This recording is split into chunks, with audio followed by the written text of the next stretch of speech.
6, 5, 4, 3, 2, 1.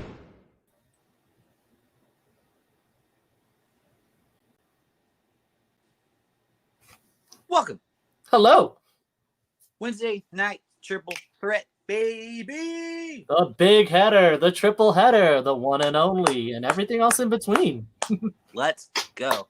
Let's do this. MLW. Ladies and gentlemen, you are watching the hottest, fastest growing, best damn internet wrestling show. Man, I felt that. In the What's our name? cockles. Respect the ring. Like I said, let's get into it. It's Wednesday. It's going to be a very busy and important night. We got probably the most anticipated thing of the night is Kenny Omega has a giant announcement tonight on AEW. NXT Fallout from War Games and the semifinals from the MLW Fusion Opera Cup, as well as a tag team championship, the Von Erichs versus Contra. Let's do this. Yeah, and don't forget, we also have our big event that has happened as a result of how the hell can I forget? The big one, as a result of the actions that have occurred on Monday's stream. Ladies and gentlemen, Andrew Samaroo dies on air tonight. Again.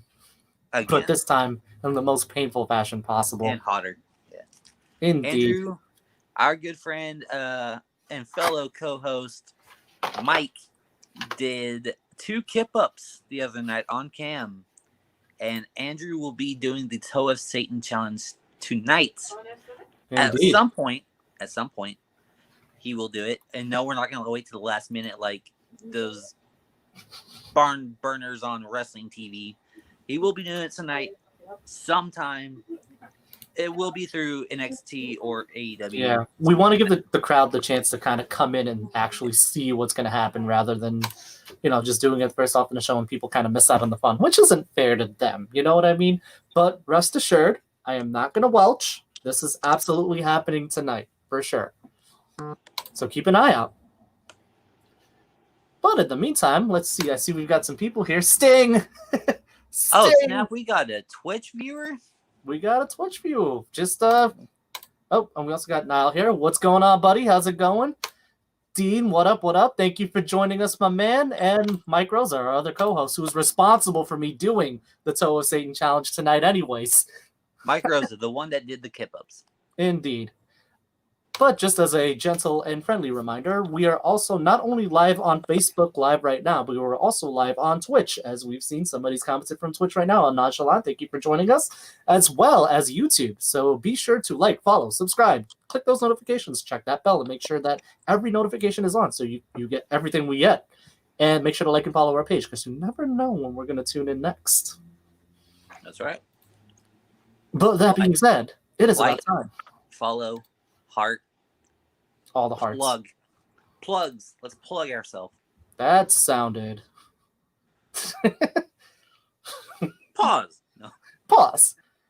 But let's get into it. We've got MLW Fusion to cover. MLW Fusion starting up right now for the hour, and we've got a pretty stacked card, as Chris mentioned. We do have the Opera Cup semifinal between Low Key versus Richard Holliday. We also have the continuing dominating debut of Calvin Tankman as he faces off against Zenshi. And we also have the debut of the Violence is Forever group of Dominic Garrini and Kevin Koo, as well as a World Tag Team Championship match with the Von Erichs, Ross and Marshall Von Erich facing off against Contra Unit, Jacob Batu, and Simon Gotch. So it promises to be a very entertaining show, so to speak. It's going to be a busy hour. Indeed. Compared to the last 3 weeks, it's going to be busy. Mm-hmm. It'll be entertaining. It'll be very entertaining. And I tell you what, from Texas, the Von Erichs were Texas back in the 70s. That's all my mom knows about wrestling is the Von Erichs and Freebirds. And I'm finally getting my first taste of Von Erich wrestling tonight with Eric and... No, not Eric. No, it's Ross and Marshall Von Erich tonight. I was going to say Eric Von Erich. That don't sound right. No, not a bit. But like we said before, tonight I will be doing the Toe of Satan challenge. I won't be doing it immediately because I know this has been a highly, highly requested item for me to do at some point, which is going to be done. So tell all your friends to join in because this will be happening during this broadcast. It's been cooking. It's been cooking. And boy, is it. And just to show you guys that this hasn't been edited in any way, so we don't hear any debates, it's currently sealed. And I'll be opening it live on camera. So you can see that there's no cracks or what have you opened in it. It's actually just a strawberry sucker. It's a strawberry, imagine. And that's over there. And I see we're starting off with Calvin Tankman versus Zenshi. And you're already ahead. Let's go. Well, I just see the entrance. Wait. I see Zenshi coming out. What's going on? You said Fatu was going to be teaming with Gotch. That wasn't Gotch. Unless it changed, because it shows on their description as well. That was the guy that got squashed a couple weeks ago. Hmm? Yeah, that definitely wasn't Simon Gotch, right, from NXT? That's what I thought, because that's what the banner says, or on their official page. But maybe there was a change. Yeah, that definitely wasn't Gotch. Oh, here's Tankman. Here's our boy Calvin Tankman. First match of the night. Calvin Tankman versus Zenshi. And as we've seen the last couple of weeks, Calvin Tankman has been on a tear lately, hasn't he? Absolutely. No, as they just mentioned, Tankman's just looking to make a statement here. He's not really looking to make a win and just excel. He's looking to make a name for himself here. And Zenshi, one of the bigger mainstays of the MLW roster, you got to think that this would be a big win for the man if he actually proves out to be victorious.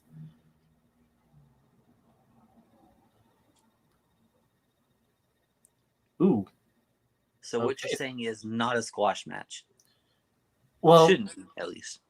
It shouldn't be a total squash match because Zenshi is very fast, and this is a classic case of David versus Goliath. But it would go without saying that Calvin Tankman is going to want this to be a squash, or he's going to want to make sure that he doesn't take too much damage en route to accumulating that victory. But Zenshi is a very viable contender, so I wouldn't count the man out just yet. You got to think that Zenshi is probably going to be utilizing his speed to kind of outwit Tankman's monstrous power, if you will. Clinton, what's going on, buddy? Thank you for joining the show. You haven't missed anything. I haven't done the Toe of Satan just yet, but it is going to be happening, so make sure to let all your friends know. If they can't watch us on Facebook, or if they don't want to watch us on Facebook, they can watch us on YouTube and Twitch as well. So we've got a lot of viable platforms for you guys. That's right. So tune in, because this promises to be a pretty entertaining night. And the faster we get to affiliate and partner with Twitch, the faster we can get some emotes. Indeed. That sounds fun. Yeah, who doesn't want an emote of me?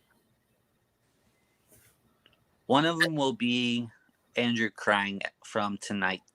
It might be. It might honestly just be a screenshot of his face from crying. I'm 90% sure somebody's going to clip this and turn this into a viral video. Blow us up, y'all. Zenshi is getting dominated right now. This is exactly what I expected to happen, but I assumed Zenshi was going to be providing a little bit more of a fight going in. So how long till we have Mads Kruger versus Tankman? It's got to happen at some point, especially when you have contendership of the heavyweight title down the line. Tankman isn't part of Contra, so given that Mads Kruger is part of Contra as their masked assailant, you got to think that down the line those two are going to cross paths. I just want to watch Gino. Where's Gino? Gino, wherever Gino is. As we see tonight, we have an advertisement for Alex Hammerstone's update from his injuries at the hands of Mads Kruger a couple of weeks ago. Zenshi fighting through right now against Calvin Tankman, launching spinning roundhouse kick. A couple of kicks over to stun Tankman. Even Clinton's amazed. He just hit a roundhouse kick on Tankman from the ground. Zenshi has a lot of skill. He's not someone you're going to want to count out. I'm going to readjust right here. Is my audio good if I'm from back here? What's up? Is my audio good from back here? Yeah, your audio's fine. I just had to readjust my camera because I realized my head's being cut off in a shot. Yeah, for the sake of my back hurting, I'm gonna try to stay back here as far as I can. There we go. Falcon Arrow just murdered him. That spinning back fist was did the deal. Disgusting. Tankman did the deal. Sorry, I had to quote Excalibur with that one. But Calvin Tankman, your winner of the first match. You know, obviously everyone takes the best safety precautions they can in wrestling, but if you're diving into a spinning fist, there's no way that isn't painful. No, not in the least. Not in the least. Comment section, what did you think about that one? That was dope. I like Zenshi. I like those spinning kicks. Zenshi's awesome. Zenshi is definitely awesome. I'm a fan of Zenshi. I am now. Oh, wait. I was about to say I noticed his mouthguard had a heavyweight something on it. I thought it said heavyweight champion or future heavyweight champion. It says heavyweight hustle, which is his moniker, to be fair.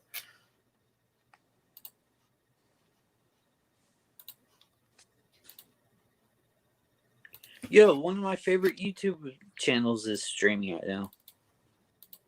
But It's called Respect the Ring. I was about to say conversely, so are we. We are also streaming live on YouTube as well. So if you're not able to catch us on Facebook, you could definitely catch us on YouTube as well. Guys, Check look. it out. See? My favorite YouTube channel is streaming. Check Hey, look, it out. I like that guy. That guy's adorable. Why am I being blocked? Yeah, what was that? You just blocked me out entirely. The nerve. We got an advertisement for... there we go. There's that guy. Cute boy. We got a recap of last week. And we got a promo for Richard Holliday versus Low Key tonight. That match will be happening, a semifinal of the Opera Cup. Here we go. An advertisement for Team Filthy's Violence is Forever coming up. So what do you think of the opening so far?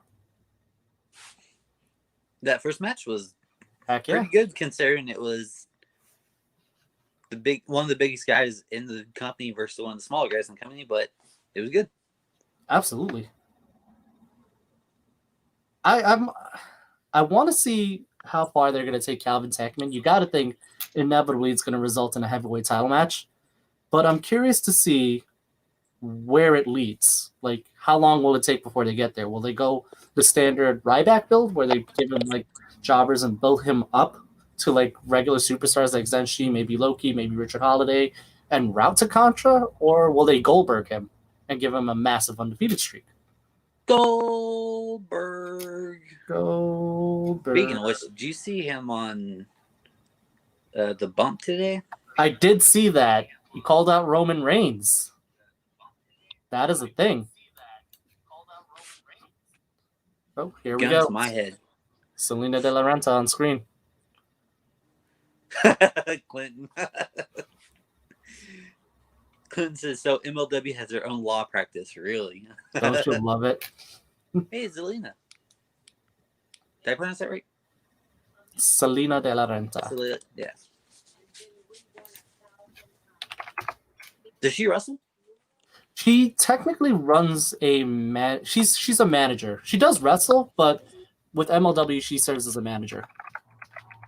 I'm going to attempt to pronounce the group that she manages, but I'm going to butcher it. Actually, no, I'm just not going to do it because I'm going to butcher it. I want to do it, but I don't know the answer. Dynasty 215 says no. He's not a fan really of Goldberg. Coming back in. I don't blame you, honestly. It's not Goldberg's fault. Wait, check it out. We've got another viewer in our midst. Hold on. Look who we got. We got another host. We've got another host. It only took him long enough, but he's here. Welcome, Nick Lombardi, to the chat. Hello, everybody, and thank you so much for having me. I don't mean to be coming in late, boys. I apologize. Unacceptable, unforgivable. That's a detention. It's not okay. It's It's a detention. Now, guys, correct me if I'm wrong. We have the 2020 Opera Cup semifinals tonight, correct? Yep, we just got through. ATT HQ. So we started off with Calvin Tankman defeating Zenshi via Falcon Arrow. Actually, more like a Michinoku driver rather than a Falcon Arrow with how it was set up. Okay. But Calvin Tankman continuing his domination. We got an advertisement for Loki versus Richard Holliday in the Opera Cup semifinal. We've also got an advertisement for the Violence is Forever faction, consisting of Dominic Garini and Kevin Koo debuting. All right. We also got a World Tag Team Championship match tonight with the Von Erichs, consisting of Ross and Marshall Von Erich versus Contra Unit. So now this is going to be exciting because I have not seen a tag team match yet in MLW. Last week was my first time watching MLW with Chris, and they got some good stuff. I like it because, and this is a first-time viewer, I find it to have a very sporty type feel to it. Absolutely, which makes it cool. So I'm excited. It's gonna be a good match. Send him away. Send him all the way away. Mike hates me for some reason. I don't understand it, man. It's hurt. I think you guys battle this in the ring. Oh, that's Gotch. I didn't recognize him without the mustache. That's Team Filthy. That is Gotch, but this is Team Filthy coming out with the Violence is Forever debut. I'm just gonna say Simon Gotch's highlight of his career was him talking bad about Enzo Amore on. Oh God, where he buries Enzo Amore. He eviscerated him, where he was like, yeah, he came up here saying I have a whole book full of promos. Like, bro, you need a book? Down. Now, here's the funny thing. Dominic Garini is also set to wrestle in Pit Fighter X5 this weekend. So you got to think he's not going to be looking to take too much risk in tonight's match.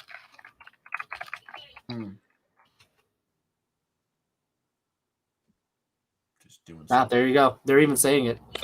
Team Filthy promising to bring more violence into MLW. The hope is to bring more violence to MLW. Duggan and Martyr. So why does this dude in the ring right now look like Davey Boy Meltzer? That's one way to do it. I like how they called Violence is Forever and only one of them looks scary. Yeah, right. You see, one looks scary and and the other one that looks the second scariest isn't even wrestling. That's one way to look at it. I'm just saying.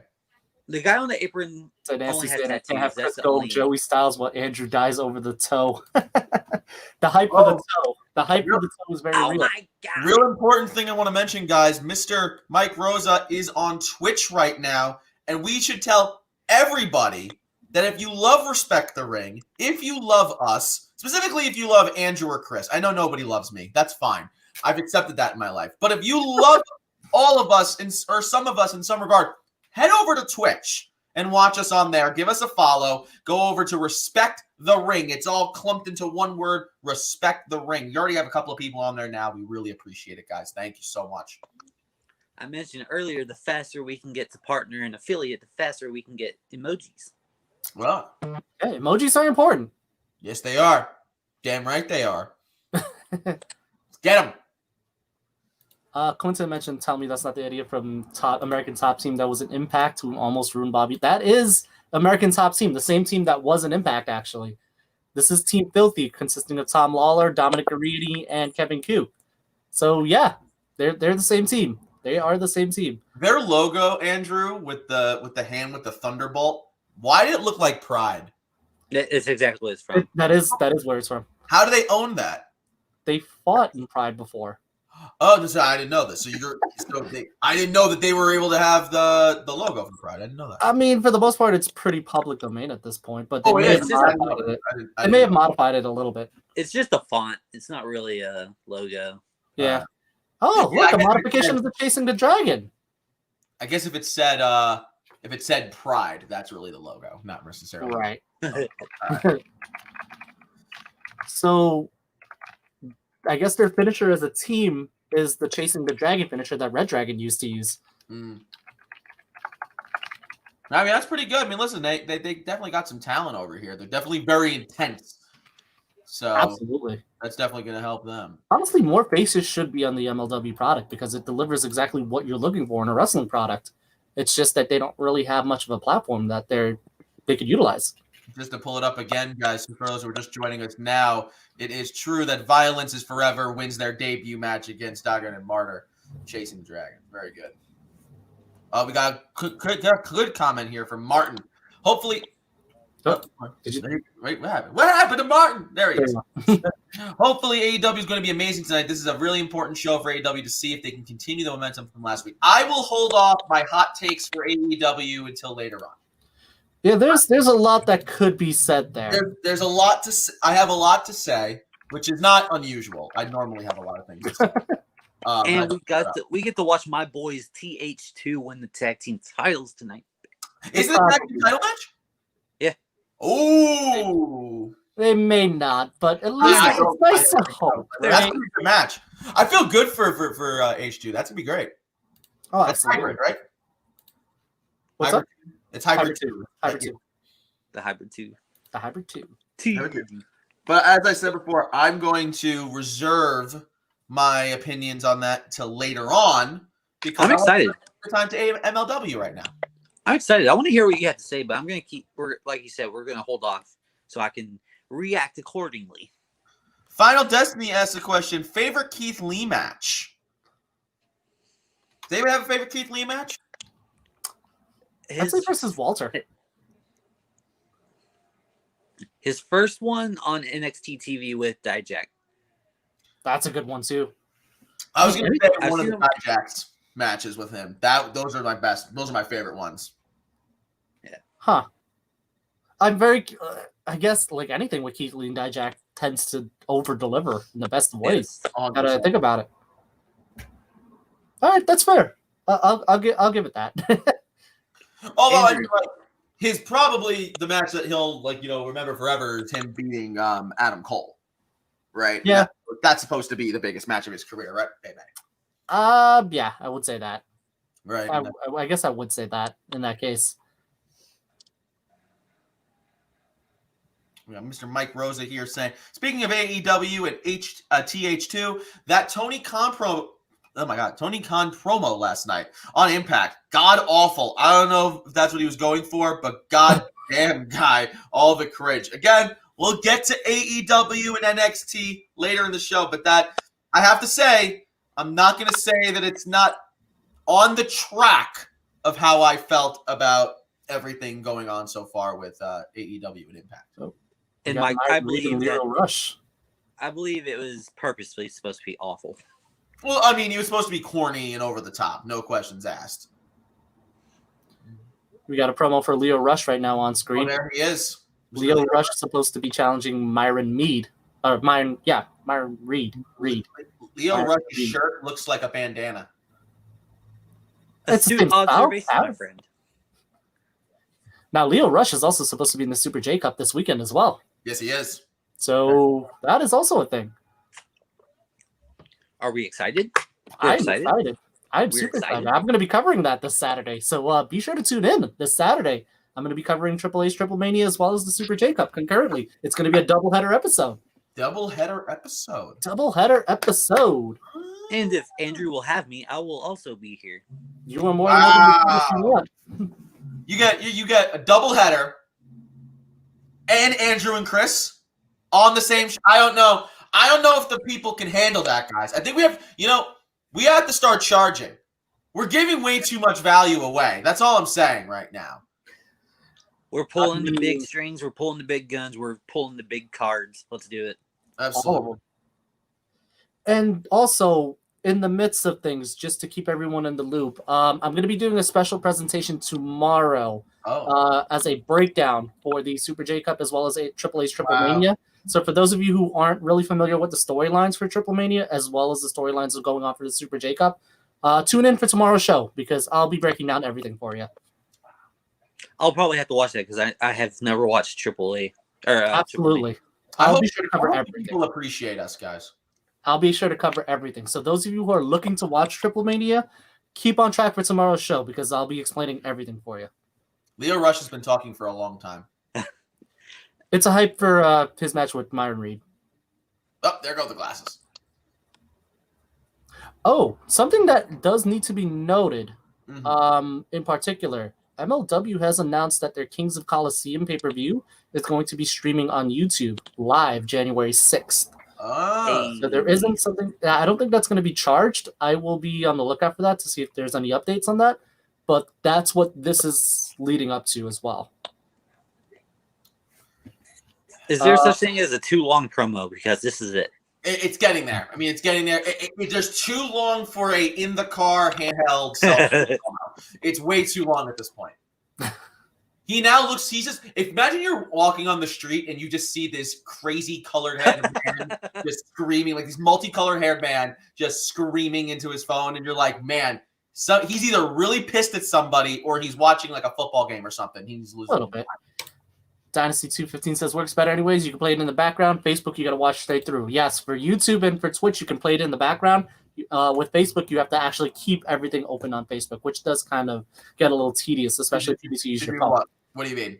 For when what? you have Facebook Live on, you can't like zoom down the video. But YouTube, you have the picture-in-picture view, so you can watch it. Yeah. Fatal Destiny. Aaron is also asking, do we have a least favorite Kenny Omega match? Hold your thought on that one because we're going to be going into that for the AEW part of this show. I'll answer all of them. You can answer right now? All of them. Oh, wait. All of them. Before you answer, we got an update on Alexander Hammerstone. There you go. I have feelings about this image of a man on my screen. I have feelings about how deep that V is on his like shirt. Like what happened there? Yes.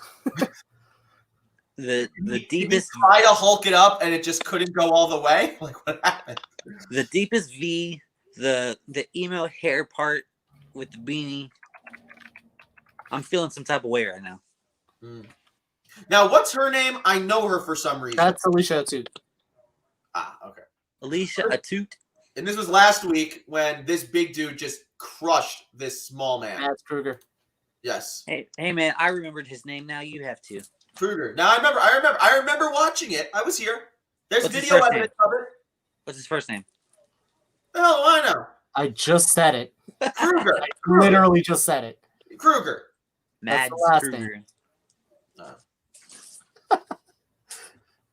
Madden Kruger. Mads Kruger.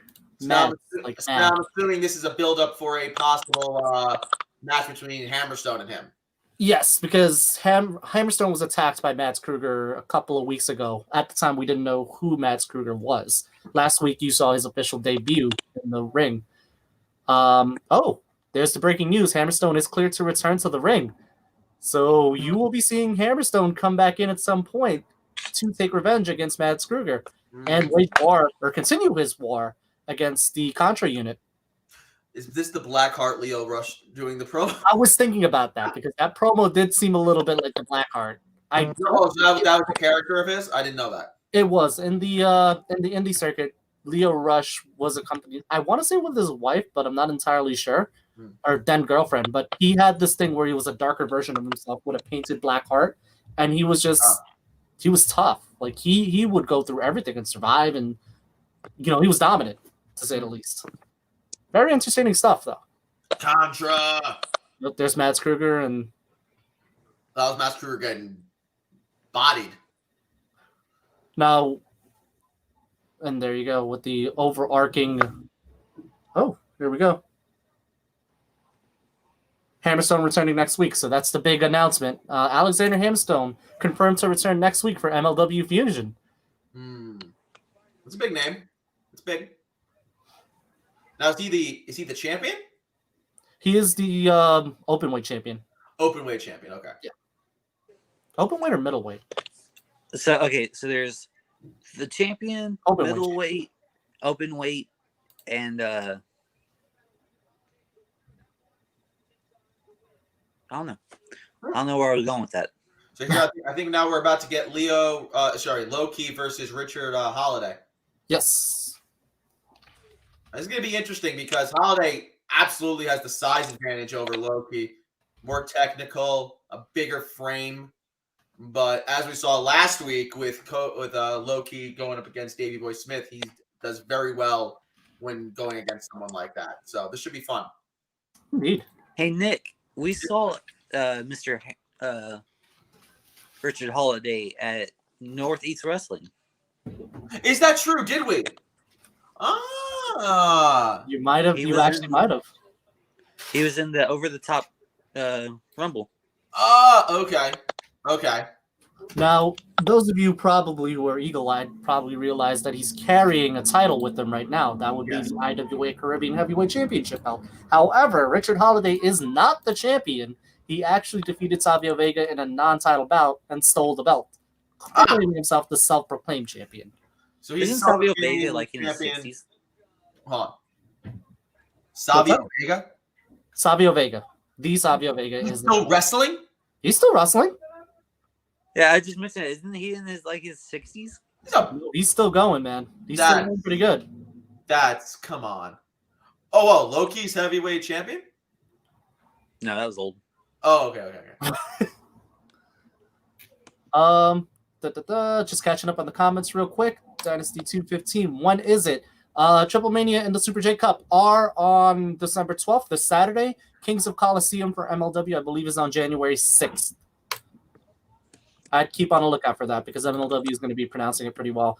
Mike Rosa, damn, free pay-per-view. MLW changing the game. Absolutely, man. Absolutely. It's the way that so many of the smaller promotions have had to do this. But I mean, compared to most indie shows that do free pay-per-views, they're one of the bigger ones. But I think that's the right way to go here. It's just to get more people watching them. And the more people watch on YouTube, the more they're going to get monetized as well. So every little bit helps. I would say so. Are they able to get monetized now? Because I know for a little while, YouTube was like crazy discriminatory against wrestling content. I mean, I'm assuming they are. But You have to, right? Because I remember at one point, like, there were companies that they couldn't make any money off of the wrestling content anymore because it went against Right. the conditions and stuff. So I think it was because of COPPA, but I could be wrong on that one. Because of the way things are changed because they're viewed for kids versus not for kids. it's one of the most annoying things because I for my company I work in marketing for my day job and I'm constantly making videos and stuff like that and posting them to YouTube and you have to mark if it is for kids versus not for kids, and not for kids doesn't necessarily mean it's like you can't just say because nothing's wrong with it, like there's no bad words or there's no like gore or anything like that you can't, that it doesn't have to be for kids. It's because of the algorithm you have to make it that it's not for kids, or they'll hit you with a Indeed. fine and stuff. It's bad. And Speaking of marketing, speaking No, of free pay-per-views, NWA will have their first free pay-per-view coming up in January. perfect. They need So- that. They need that to get people back in that product again. It will also be on YouTube. That's good. Speaking of marketing as well, we got the most marketable right now in Richard Holliday facing off against Hey. Low-Ki. How you like that segue? What a transition. I try. Transition. Currently, he's on the defensive end as Low-Ki's just kind of dominating him right now in this matchup. Yeah, definitely experience taking using the experience to his advantage here. No questions asked. Indeed. Now here's $1 million question. Who's going to win this match? A part of me is thinking Low-Ki. Now, wait, remind me now, who's in the other match? For Tom what? Lawler The- and ACH.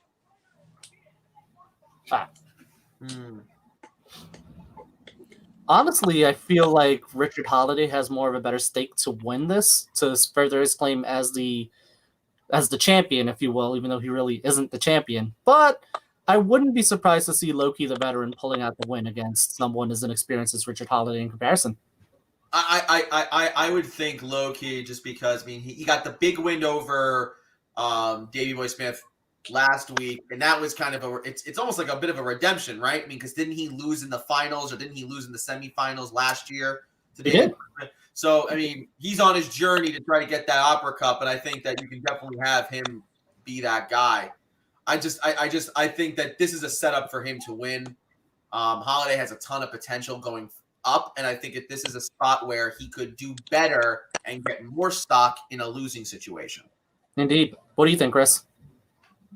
Let me put it this way. Whoever wins between ACH and Lawler's winning the whole thing, so who cares about this match? That's one way to look at it. No, I have Holliday. Holliday? That's fair. I mean, Holliday right now is enacting a very sound strategy, attacking Loki's legs to kind of negate those vicious kicks that Loki is very renowned for. But when you take out Loki's legs, you take out about 90% of his arsenal. You say he's making a sound. Get it? Because he wears his ear things to the ring. Oh.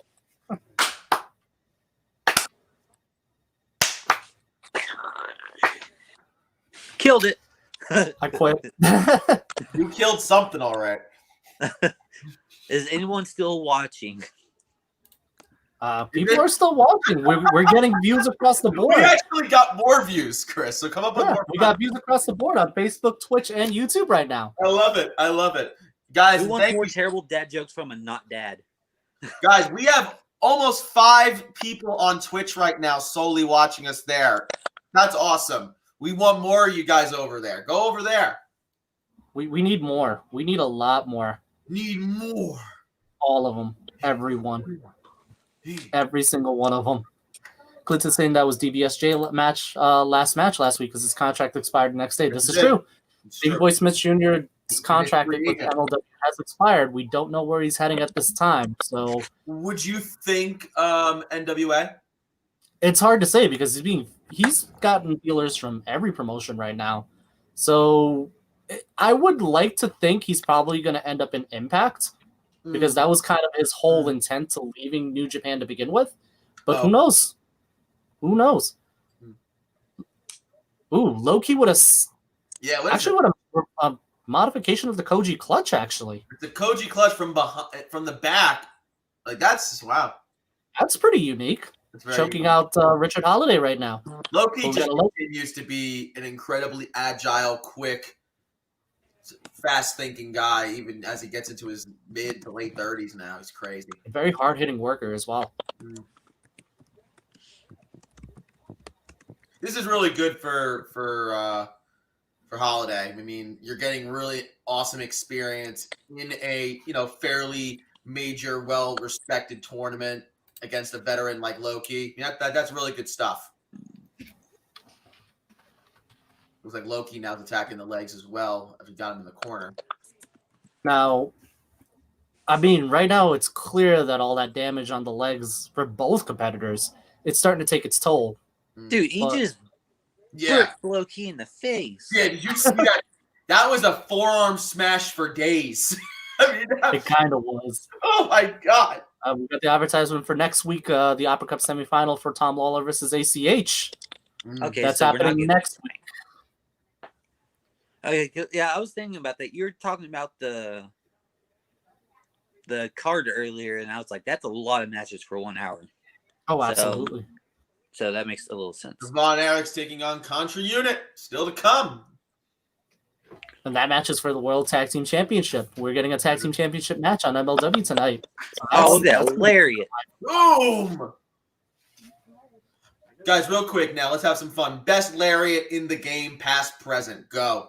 Stan Hansen. There's only one answer. Stan Hansen.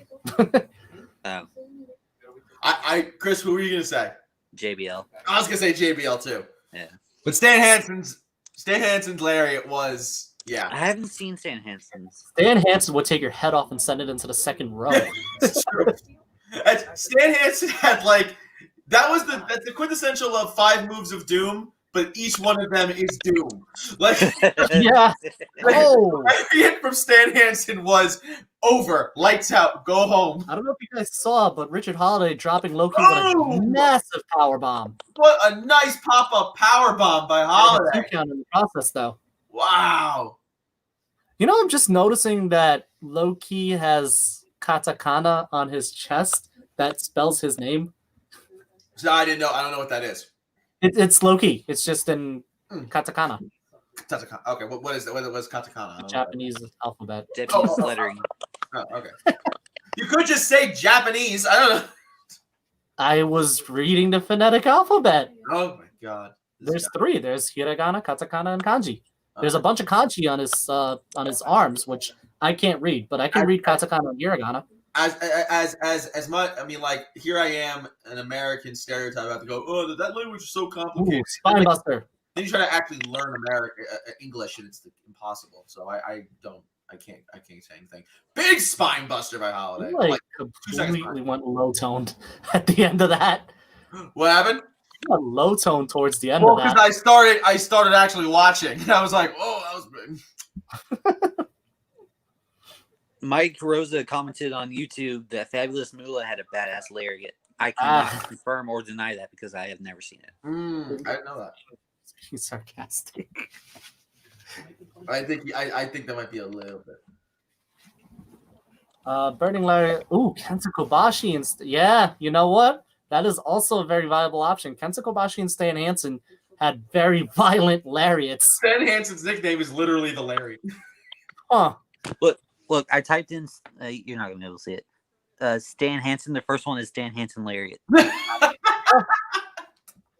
Clinton asking if AEW does air on Twitch. No, they just air on YouTube. They're Fun just on fact, YouTube. though, and this isn't taking away anything from what I will say later. Look Warriors way. Boom! Got And it. He's gonna get it. 1, 2, 3. That's it. Done. Loki advances. That was violent. That was violent. He pushed Loki, but Loki just pushed a little bit harder, guys. Stop. For those of you that look just at that joining us now, Loki defeats Richard Holliday via Warriors way from the top rope, and he advances in the 2020 Opera Cup to the finals. That was massive. And there you go. He's taking the IWA Caribbean Heavyweight Champion. The title that Richard Holliday does not have right now. No, he's just taking the belt. He's just saying it's mine now. I love it. I wonder if he's challenging for it, but like... Or is he just throwing it at him? He's just throwing it to him. He's just giving it back. All right. I mean, it's not his title, but... It's not. It's neither of their titles. So potentially we have a filthy Tom Lawler versus Low Key match down the line if Tom Lawler can get past ACH. We also have an ACH versus Low Key match. Wow. That could low key burn the house down. ACH versus Loki. Oh, damn it.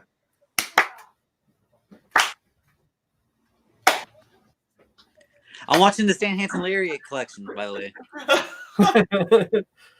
So there you have it. PBL lariats, though, was you just knew that deep breath he would take before every single one. Like, and you just knew the soul of the man just left the second that it hit him.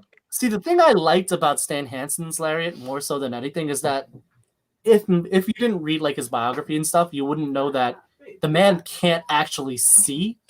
Like, he is legally blind. Oh, yeah. No, he can't see a thing. When he's throwing his arm, he's throwing it with the intent that he doesn't know where you are. So he's just gonna throw and hit. Hansen's just throwing shit. He's just looking to throw and hit a hand. Oh, there you go. Kings of Colosseum confirmed. Myron Reed is facing Leo Rush, the world middleweight title on the line for that match. Yep. And as you can see, People showcased better. on YouTube, Google Sports, Pluto TV, and Be In Sports.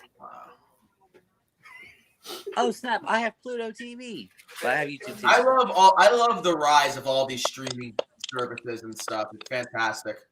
Mike Rose is saying, I like the quick matches. I think trying to have 22 matches on TV gets old. I like the old WWF Day TV matches, less than 10 minutes. Save the long message. I actually agree with that to an extent. You I agree do a 7-minute match well, it feels like 20 minutes. Exactly. As long as you're able to tell what your intent is throughout the match, it could be 7 minutes, it could be 7 hours, but at least it's entertaining. Agreed. Then Mike would not like the main event of NWA Shockwave from the other night because it was like 35 minutes long. But it was really good. I did watch Fatal it, and Destiny that was having- an absolute classic. Fatal Destiny saying Loki has one of the most surprising voices ever. Yeah, he has a very low-pitched voice. It's actually hilarious coming from his stature. I see Luther saying that he is back. Welcome, Luther. Thank you for joining us on the show tonight. So, Stay tuned, my man. Case in point, Caleb. I haven't done the show yet. The Yankee fan is on. Gross, Caleb. Me and Caleb have a love-hate relationship that rivals Mike and my love-hate relationship. So, Oh, but Caleb knows I love him to death. And also, you know what? We should really do the right thing here, guys. You know, because Caleb did us a solid the other day and gave us a shout-out on his page. So I want to give a big shout-out to Foxborough Beat. That's Caleb's page. It's awesome. Get all your best Foxborough sports reports. That's the word. You want to know everything about the New England Patriots, go over to those guys. They got great stuff. So make sure you do that. Fair enough. Absolutely. Okay, so I believe the last match we have left is the World Tag Team Championship match with the Von Erichs versus Contra Unit. But you listed like 6 matches. There's only been 2. No, there was only 4. Oh, we only have 15 minutes left. Yeah, there was only 4 matches. There was just some matches that was set up for next week in Kings of Coliseum. Let's Now- all get MLW shirts and wear them every week, Wednesday. I'm down. Honestly, I'm down. MLW shop, send us some free shirts. We'll wear them. And here you go, Contra Unit making their way out. Now, those of you who are... See, it is Jacob Fatsu, Chris. He's Rikishi's son. Not Rikishi, Umaga's son. Right. What belt does he have on? That's the championship. That's the heavyweight championship. Okay. Jacob Now, Fatu is the Jacob man. Fatu has the chance of being a double champion. I'll say this. I have never seen Jacob Fatu wrestle, but I've heard everything about him, about how insanely good he is. He is so good. Like, he is really good. Yeah, I did not recognize Dodge without the mustache. He's got like a little 5 o'clock shadow going on now. Yeah, he needs his little swirly stash back. Dude, look at that belt. It is huge. I was going to say, that belt is a very, very nice looking belt. It is, It's but it's... got- Flat. Yeah, Jacob's huge, and the belt's big on him. So That's what I was about to say. You have to take into account the fact that Jacob is a massive man. That's still big. You know how big that thing would be on a normal person? let's go, my fellow Texans. There you go. Von Oh, Erich, Marshall, we are ready to go. Von We're throwing Erich. it off into a ball right now. Love it. Yeehaw! Luther they're saying going he right shared it to his pages again. Thank you so much, Luther, for sharing us. Thank you, Awesome so Luther. much, my man. Let We them all love know you, I'm also Luther. doing this whole thing tonight. It hasn't been done yet. I'm going to be doing it later on in the show. Oh, not the cowboy hat. Respect it. Respect the cowboy hat. And Mike saying I like Jacob how I'm saying Fatu this, should I don't have like all this. the belts. He looks like a guy who should have all the belts. Absolutely. Oh, he could be a double champion tonight if he does win this match. I don't see Von Erichs getting past Contra Unit. I mean, Jacob Fatu has destroyed everyone in his path. It's tricky because Jacob Fatu has been very dominant, but the Von Erichs are very resourceful. And you got to think, relying on that Von Erich name and the heritage that comes with it, they may find a way. How long have they been champions for? Quite a while, actually. Yeah. Probably since late last year. Let me think. If I mean, it's remember gotta be a correctly, long they time won it considering back in they were out of the show 2019. for the longest. Have they even started the match yet? They've just been brawling on the outside. Yeah, They they're just won the title since 2019 November, so it's been about a year now. Mm. over a year. Over a year. But Speaking we of also anniversary- had a 7 to 8 month black zone. So Sure. But speaking of anniversaries, gentlemen, I want the comments to answer first. Does anybody know that today, 19 years ago, one of the most significant moments in wrestling history happened? Can anybody, without looking it up, tell me what it is? I'll give you guys a couple of minutes, and at exactly 50 minutes, us being live, I'll tell you what it is. also, someone pull up that comment from Luther. The last one. Hashtag respect the ring, respect the brand. Everyone hashtag that. Get that trending right now. Respect the ring, respect the brand. Yeah, I love how that's- WWE now does previews of their shows just like AEW does. That's great. It's beautiful. I mean, all of the support, man. All of the support. It's heartwarming, to say the least. Oh, I think you've got a couple of answers. Mike Rose is saying Y2J. Niall saying Jericho won both titles. Absolutely, that's right. 19 years ago today, Chris Jericho defeated Stone Cold Steve Austin and The Rock to become the first ever undisputed champion. Quite possibly the biggest over thing you can ever do in the history of wrestling is beat The Rock and Stone Cold in one night. And of course, there was a bunch of controversy and interferences, but yes, that's wrestling. Low-key, though, low-key. The Rock and Angle had a match earlier that night, correct? It was Stone Cold and Angle versus Stone Cold and Angle, and then The Rock and Jericho. Right. Rock and Jericho separately had a barn burner. That match was crazy. It's like the Stone Cold Steve Austin match. There was a lot of run-ins and interferences and stuff like that. But The Rock and Jericho, that first match, crazy. I mean, that was a really crazy match. Speaking of crazy right now, this match is getting pretty hard hitting right now. Jacob Fatu on the offensive end, dominating the Von Erichs. Well, they're doing exactly what good tag teams do when you have a power guy like Fatu. Just cut the ring in half, isolate one of the team members, and just go to work, keeping each other fresh. Now, you gotta think, given that you got the World Heavyweight Champion in the ring with you, there tends to be a much dominant advantage, being that Contra is the mainstay unit right now in MLW, taking over Contra or MLW headquarters as it is. But like I said before, the Von Erichs have proven to be very resourceful. They wouldn't be the World Tag Team Champions for over a year at this point if they hadn't been able to keep it with that resourcefulness. So it's a very, very wild card as to who's probably going to be carrying the belts after this match. I have to say, I don't know how people don't wear like boots when they wrestle. Like, I get it. Like, people don't do it. I get people like, Matt Riddle doesn't do it. Umaga didn't do it. A bunch of people says that was me, not Jericho. Get it right. Luther. You got it wrong. Luther Reigns. Is that you? Andrew, I have a question for you. What's going on? And then, Nick, this would be for you, but I'll explain here in a minute. Okay. What does Gotch's pants remind you of?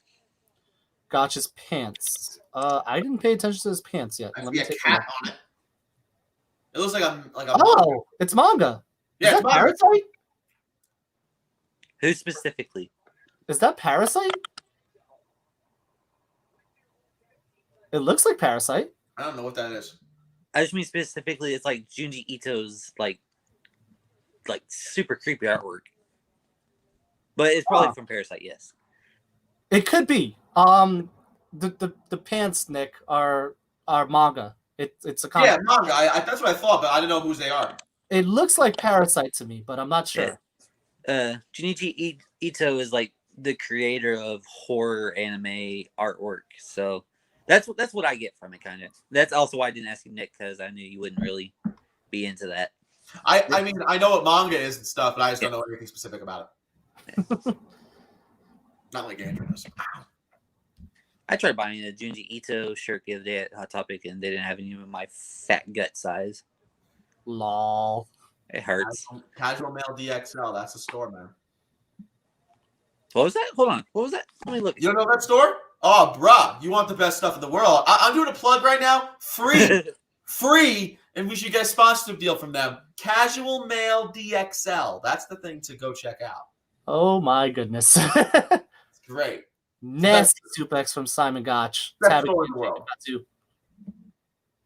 Continue. Sorry, I just had to point that out. I'm just saying, it's the best store in the world. Oh, yeah, we have these here. Yeah, they're good, man. Fatu just talking trash right now. Yeah, I mean, it's been a while since, I don't know which Von Erich that is, but it's been a while since he was able to get the tag. It's Ross. Yeah, it's Ross. So I think that's Ross. Ross has been in the ring right now for a while. Fatu and Simon Gotch have been able to tag in and out a couple of times now. Oh, don't let him roll away, man. Don't let him roll away. Now, there you go. There's that resourcefulness in displayed, knocking Fatu down to the floor at this time. Can Ross tag in Marshall? He's got to be able to crawl over there. He's really taking a beating, though. Oh, Fatu's back in the ring. Tagging the Simon Gotch. And Marshall taken out. Oh, wait, counts her out. And the hot tag. There's the tag, and Marshall is going to town right now. It's always a treat watching the Von Erichs wrestle. You don't get to see him very often. You're way ahead of me. But yes. Yeah, you're way ahead of me too. Am I really? I'm ahead of you. Like not even like Von Erich. Von Erich just drop kicked. Lariat. Yeah, now you got Lariat. Lariat. Yep. Spinning Lariat as well. Yep. That was better than Stan Hansen's. No way. Not even by a mile. You want to get see that? Do you want to get Lariat? Do you want to get a Lariat? I'm calling Stan Hansen. I'm a sucker for a spin around elbow, like That discus. Ray Wyatt does. Now, I know Clinton mentioned it a little bit earlier. I didn't get the chance to pull it up. If Jacob Fatu gets pinned, wouldn't that put the Von Erichs in line for the MLW World Heavyweight Championship as well? It's very possible that one of the Von Erichs, whether it's Ross or Marshall, could get a title shot upon pinning Jacob Fatu. Oh, wow. Gotcha. Head clock. Oh! Dropping him through the table. And there's the disqualification. Contra unit coming out. Oh, wait. No, that's Team Filthy. Oh, yeah. Team Filthy is part of Contra. Oh, here we go. Everybody's out now. Why would you ruin the tag team championship match for your team? I'm very confused by that booking. Unless there's something that happened that I don't understand or know for the storyline, I don't get what happened here. They're probably chasing for the tag team titles. I mean, you wouldn't want Jacob Fatu taking the belts. And that's extreme. We're done. There you go. So that was MLW Fusion. Wow. Guys, that was explosive to say the least. Yeah, at the end of the night for sure. And next week we'll get to find out what the finals of the Opera Cup tournament will be. Indeed. That match coming up, that's going to be Tom Lawler versus ACH. We also have Alexander Hammerstone returning back in action. We don't know who he's going to be facing yet, but he has promised he will be in the ring for a battle. So that's something to look forward to as well. So what did you guys think of the show? I mean, I liked last week's better. There were more of the matches for the cup, which maybe just made me a little bit more interested because it was the singles matches. But I liked where they were going with this tag team match. Kind of upset the way it ended, to be honest with you. I am a little bit too, yeah. It made me want more, which I guess is a good thing for MLW because it makes me someone who barely ever watched their product, makes me want to watch them. But I would have liked to see a more decisive finish. Absolutely. That's just my take. Okay, just catch up on the comments. Chris, what did you think? Out of the 3 weeks I watched, that was probably my least favorite, but still very solid matches. Fair enough. I just see Clinton's amazed that Team Filthy and Contra unit and Von Erich's huge brawl to end the match. I gotta think that's gonna promise a rematch down the line, maybe even at Kingston Coliseum. So that's something that's gonna be looks forward to towards that pay-per-view. Aaron asking, will World Tag League and the BOSJ finals be covered on this week's weekly wrestling review? I'll probably mention it in a blurb. Like I mentioned before during the show, we haven't really covered the New Japan shows because we want everything is evil. That came out of nowhere. What the heck? It's his profile picture. I love it. I really even love me getting excited for New Japan stuff. And right now, I'm watching the last 2 minutes of Transformers as we lead into AEW. What show am I watching? Yes, that's actually what the next question was going to be. What shows are you guys watching? Because I'll facilitate between the two of them. I'm watching AEW tonight, if that's okay. Yeah, you called it early. So Chris is watching NXT, or do you want to facilitate between the two? I can't switch. I have to watch one. Coolio. So Chris will be covering NXT, and Nicholas Lombardi is going to be covering AEW, and I will be bouncing between the two. And just for all those guys who were watching us for the MLW stream, we hope you stay along to watch the rest of wrestling tonight. But if you can't, we appreciate you for coming on. We appreciate all the awesome Major League Wrestling pages that we share to. We appreciate you guys letting us do so. That really means a lot to us. But for right now, though, For everyone else who's just about to start joining us now at the 8 o'clock hour, thank you for coming to Respect the Ring. I'm Nick Lombardi. This is Andrew Samaroo. Below me is Chris. I say his last name wrong all the time. Carradine? Oh, You got it! And we are Respect the Like Ring. 50 tries. And tonight is Wednesday, and Wednesdays, as we all know, are for wrestling. So I will be covering AEW's Dynamite show tonight. Chris will be taking care of NXT, and Andrew will be hopping back and forth like he's on a pogo stick. Something like that. Something like that. I can't tell you how much of a mark I am for Dynamite. Excited. Kenny Omega. Kenny Omega! Luther is excited right now. Are you ready for this? I love his theme song. Shout out to Little B Mills, by the way. He's the one who created that theme. Definitely check out his YouTube channel. He deserves that recognition. Absolutely. Little B Mills. Whoa, here we go. We're jumping right into the tag team championship match. Chris. TH2.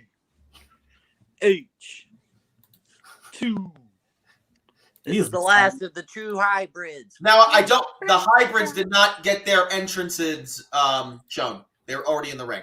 What? I know, a little fraudulent. Garbage. I'm not into that at all. Definitely just does not watch the show anymore. Just boycotts and leaves. I'm done. Give up.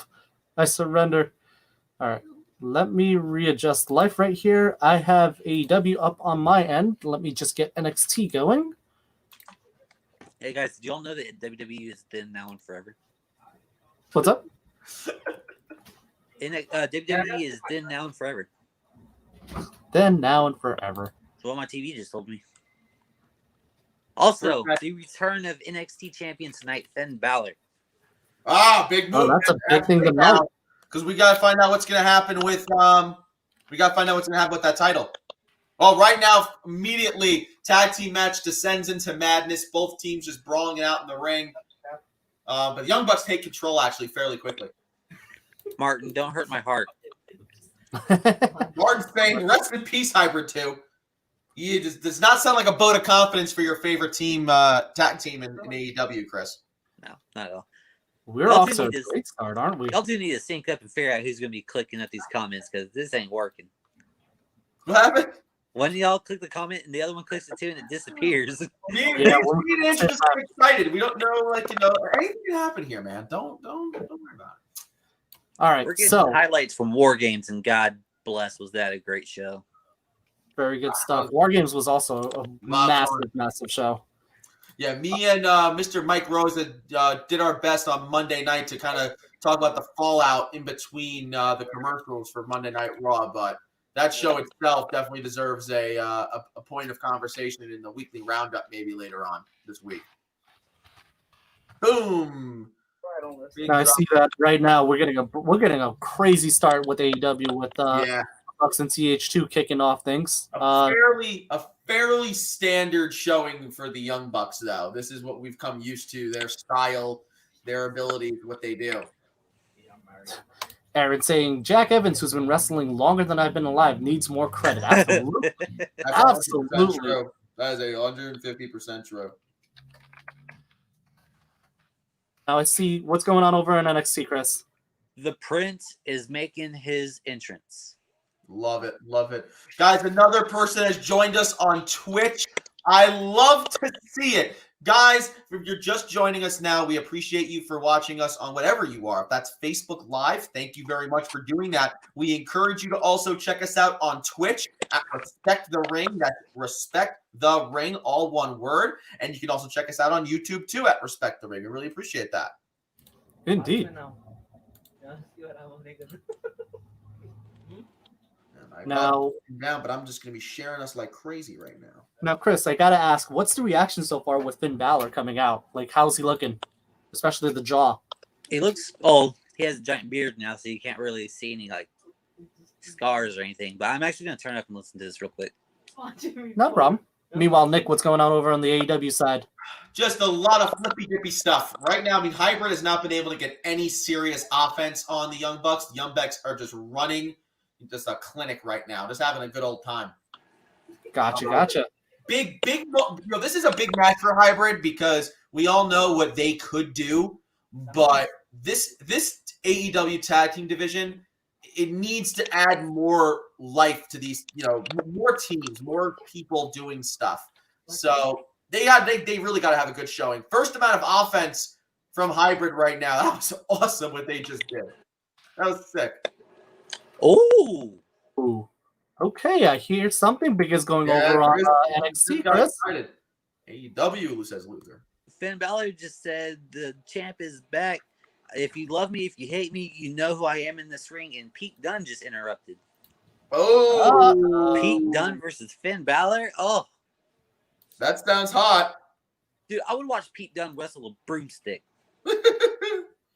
As I pop over on the AEW side, I see Jack Evans getting a pinfall over on Nick Jackson, but a kick out of 2. Yes, yeah. Again, right now they just were able to start getting their bearings, and now been able to isolate Nick and Matt. That's how you beat the Young Bucks when they work so well together. But when you can isolate them, it's the best shot you have. Wow! Big super kick from Nick, big super kick from Matt, and everybody's on the floor now. Very nice. You know who deserves a title shot against Finn Balor? Tell us. Who? For the brand himself, Pat McAfee. Mac and Cheese. Mac and cheese. Just want to give a shout out. Luther just followed us over on Twitch, man. Oh, I love that, Luther. Thank you so much. Thank you so much, buddy. Thank you so much. Thank you.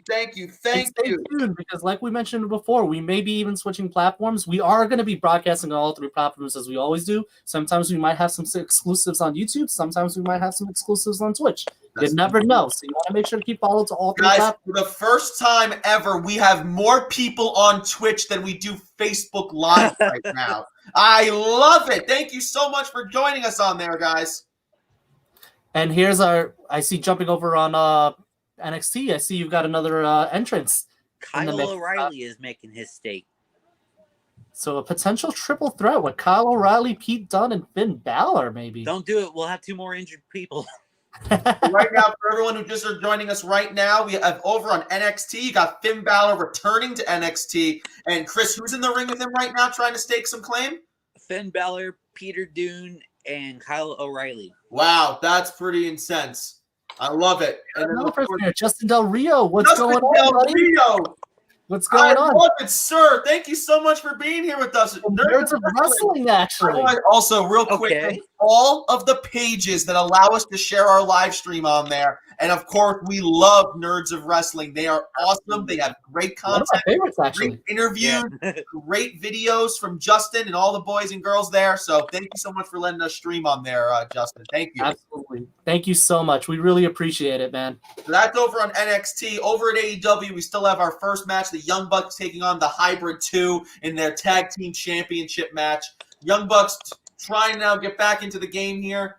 You know, this match is a classic match that like Jim Cornette would hate. There's just a lot of flips, not a ton of selling, but a lot of high intensity, fast paced action. You love it. Big need. We're getting Monday Night Raw Part 2 from a few weeks ago. Everyone's coming out and staking a claim for the title. We now have Damian Priest. Damian Priest out there.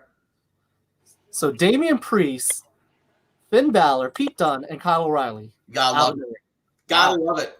Dylan, what's going on, buddy? Thank you for joining us. Up, sir? Dylan, is you have an awesome bow tie in your profile picture. I love a man who can pull off a good bow tie. Dylan, you haven't missed it yet. I haven't done it just yet, but I'm going to be doing it very soon after this first match. So keep on the lookout. It's coming. Is this what this is? Is this a lot of pull? Making sure that people can see you do the Toe of Destiny? Oh, guys, real quick here. The man himself, Justin Del Rio, saying, thanks, guys. Keep up the good work. You know, when you hear somebody like that say we're doing good work, you feel great. Thank you so much. Great stuff. Great stuff. Allie, hey. What's up, kid? Allie, what's going on? You haven't missed anything yet. I haven't done it just yet, but I'm going to be doing it within the next couple of minutes. So stay tuned. Stay tuned. Stay tuned. It's going to happen. It's going to be painful, to say the least. Continuing their strategy of trying to isolate the Bucks as much as humanly possible. Both these teams are very similar, that they both rely heavily heavily on their partner to kind of complete their movesets. So you really need them there. Meantime, Chris, what's going on over at NXT? TikTok, baby, time is up. Woo! Really? Terry Cross is coming back. I love it. The music has hit. The smoke is coming out. Oh no! Oh no! We don't have sight. Oh, there's Scarlett. Oh Scarlett right now. no! All right, I'm Scarlett is doing taller something I than don't know what Finn we're gonna do, Balor. guys. I'm flipping. I'm flipping over to NXT. They got my eye. Oh, Scarlett has my eye. Oh, Scarlett in a very. He's flipping over. I can see over on AEW right now. Still pretty entertaining fight between or back and forth match between the Young Bucks and TH2. Doomsday Device over on the Scarlett went ramp. from smiling out to Jack a very Evans. serious face, and I love it. Oh, no carrying cross. We cut the commercial. Allie's telling me don't die. That's a ringing endorsement. Trust me. Wow, I'm going back over to AEW. I was about to complain like, oh, you tease carrying cross, but you don't bring him out. But I actually like it. Don't show us cross yet. No, Make the absolutely. build up. I love it. Meanwhile, we see the Bucks Oh, turning Jack Evans into the more bang for your buck. Oh, Jack Evans countering. Oh my God! Holy Oh. crap! Jack Evans now going out to the outside. Matt Jackson hurt at his knee. Jack Wow! Evans Big with the 450 on reverse the outside to Nick. Poison Arana. Matt Jackson's injured leg. Could that play a factor? Could the Hybrid 2 pull out the major upset of the century? Very interesting stuff. Oh, Meanwhile, my on the goodness. NXT, I see Scarlett walked away, Chris. Big heel hook, and Jack Evans doing the smart thing, playing defense to just keep his eye on Nick to make sure he doesn't show up. But Matt Jackson's in a real tight heel hook right now. Can he get to the bottom rope? Oof. Very cool What a stuff. start to the NXT. Holy Sounds crap. like we got a crazy start for both shows going on right man, now. Jack Evans makes a big mistake, gets thrown out to the outside. Nick up top, he's going to try to help his brother out. Big swanton bomb. Catching. There we go. Freeing up Matt Jackson from the clutches of Jack Evans right Yep. now. Yep, no, he got it. That was a very, very, very smart move by Nick. Just get to the middle of the ring as quickly as possible with the highest amount of impact. Guys, just as a reminder, after this match, I will be doing the Toe of Satan challenge, so keep Oh boy! speed because it's going to be happening Go for the indicator. after this. It didn't happen. Both Young Bucks are on the outside now. Going for a Meltzer driver. Jack Evans pulling out. Wow! Oh no, they got him. Oh, he's not gonna go for a Meltzer driver on the outside, right? Yep. No way. No. Gonna go with a Meltzer driver on the outside. Oh. Oh my God. Did the damage to Matt's knee, was it worth it? To take out someone of the caliber of Jack Evans? Absolutely. He's got it as long as they can keep it that way. Oh, knocks off Nick, rolls up. Let me 1, know when 2. back on. Oh, it goes right into the knee of Nick. A nice roll up by Matt. Chris, let me know when I Super kick party. And that's it. You'd think. and that'll do it. Well, you'd think so. Super kick party. Well, they're going to now go for double knees to the face. Here we go. 1, 2, and 3. That's it. Young Bucks retain the That'll do it. tag team championships. But That will do it. the Hybrid 2 had an awesome showing, though, so you got to give them credit for that. Definitely. Good to know. All right. And with that being said, I think it's about time I get this challenge started, isn't it? Thank you so much, Clint, for watching us on both. All right. I'll give it a quick second. Everybody who wants to watch this should get on the stream right now. Let your friends and family know that I'm about to start this challenge out. I'll give it a quick minute. Give it like 5 minutes so I can share this and shit. Got it. SoCal Uncensored in the ring now. Staring down. I don't know who these two guys are. Who the hell's... Oh. I'm so used to this here in SCU. I forgot SoCal Instant. SCU. SCU. We saw SCU at Northeast Wrestling. Yes, we did. And hey, who wants to hear a fun story? I'll hear a fun story. The time that we were pulling into the parking lot at Northeast Wrestling, and there was a guy in the parking lot. So our great friend Nick right here decided to roll down his window and ask who the where the parking lot was, and Nick was asking Nick, check the chat. Scorpius guy where parking was. Do you not remember that? It's very nice. Okay. Sorry, Chris, just taking your Yeah, care of go ahead, something. Chris. Keep going, Chris. Now, who was I talking to? You were talking to Chris. You asked Who did I ask for directions? Scorpius guy. You asked him where the parking lot was. He's like, I don't know. I just got here too. You had no clue who he was. Are you serious? Yeah. Wait, no, hold on. Are you serious right now? Yeah, we made fun of you as soon as you started to drive off. You don't remember that? No! Yeah, we were making fun of you the whole time. I was way too concerned for the fact that we were like Check the in group an chat. absolutely awful area. That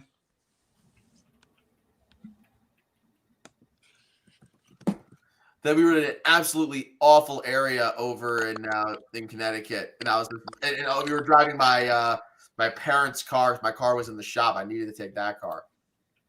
Ooh, this match is going to be sick. We have Swerve Isaiah Scott facing Jake Atlas, two of my favorite cruiserweights, actually.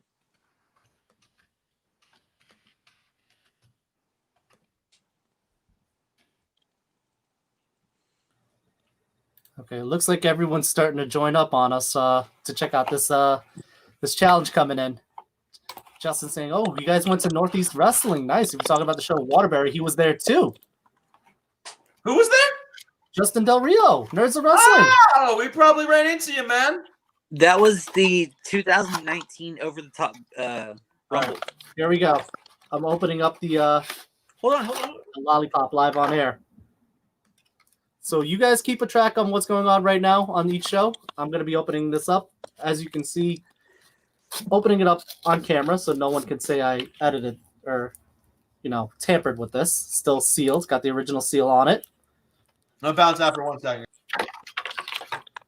Let's see. Okay, he'll be right back. But let's see if I I can just currently open have this. Isaiah Swerve Scott facing Jake Atlas. Two of my favorite cruiserweights in the brand. Oh, it is very hard to open this live on air. Let's see. Chris, you got NXT on, right? Anything going on right now? Swerve versus Atlas. Chris, check out Justin's comment here. That's right, baby. The OG, the MVP, baby. Oh, wow. I'm having a hard time opening this. Hang on. Justin, I don't know about you, but that was when he won that match. That was hands There we down go. the biggest pop I've ever experienced in person. That building, they say the roof has been blown off. We literally destroyed that building. All right, there we go. Lollipop's been officially opened. Don't touch it. I'm not. I'm touching the plastic. I've learned my lesson from the last time. So here we go, guys. Do we wait for Nick to come back or do I just go for it? No, wait for him. Wait for him. All right, I'm gonna have this live on top right here, so nobody thinks I'm tampering this. And for the record, I do have some precautions with me. I do have I have milk with me to prepare for this. Milk. I do have milk for this. So I'll wait till Nick gets back on and we'll start the countdown. Now, for those of you who don't know this challenge, I have to keep this in my mouth for 5 minutes. So anybody who wants to keep a clock on handy, as a matter of fact, I'll keep one on me as well. Just use the live counter. I will too, but I'll have one so I can portray so it doesn't look like I'm editing anything. Let's see. All right. Stopwatch set up at 0, as we all see. The second this touches my mouth, that's when the countdown starts.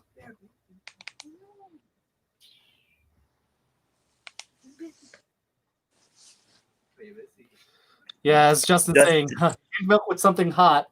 Now saying, good luck, I'm going to need it. Luther saying, I'm going to die. Oh, Justin saying he's going to keep the fight. Hyson, what's going on, buddy? Thank you for joining me. You haven't missed it. I'm just about ready to do the challenge. I'm just waiting for my co-host to come up on air, and we'll start it. Allie's saying I'm going to need life alert as well. Oh, man. Everyone is piling in to watch this. This is going to be entertaining. All right, guys. I'm here now, guys. What's going on? Just in time. I'm getting ready to do Just in time. Getting ready to do it. So Justin's going to keep a count on the time. I have mine as well. I guess everyone's going to be keeping a count, and I'm going to even Noel is here too. So everyone is here to see this. We've got a live crowd going. They're here to see the lollipop, baby. Here we go. I feel like Lil Somebody Wayne. give me a countdown. Not the lollipop. Countdown from 5. Let's go. Lollipop. All right, I'm gonna do a countdown. 5, 4, 3, 2, go! Dude, spicy or not, I can't leave a sucker in my mouth for 5 minutes. I'll start drooling everywhere. You are such a southerner by calling it a sucker, but I'm just gonna let that go. What? Mm. What, lollipop? Who the hell calls it a lollipop? I call it a lollipop. Mm. They might. Mm.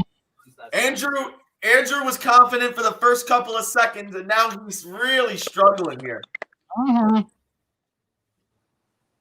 Don't you stop. Now we got Cody Rhodes in the ring for AEW with Tony Schiavone in there, along with Arn Anderson.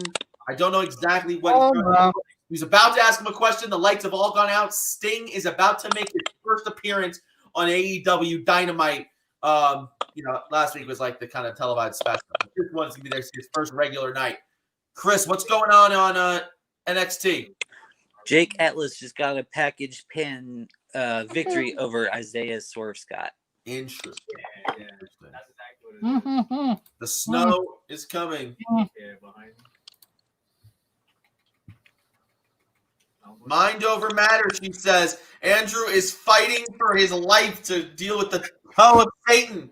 For those of you who are just joining us right now, we appreciate you guys. Andrew is fighting to not freak out by having the toe of destiny in his mouth. Oh, Uncle.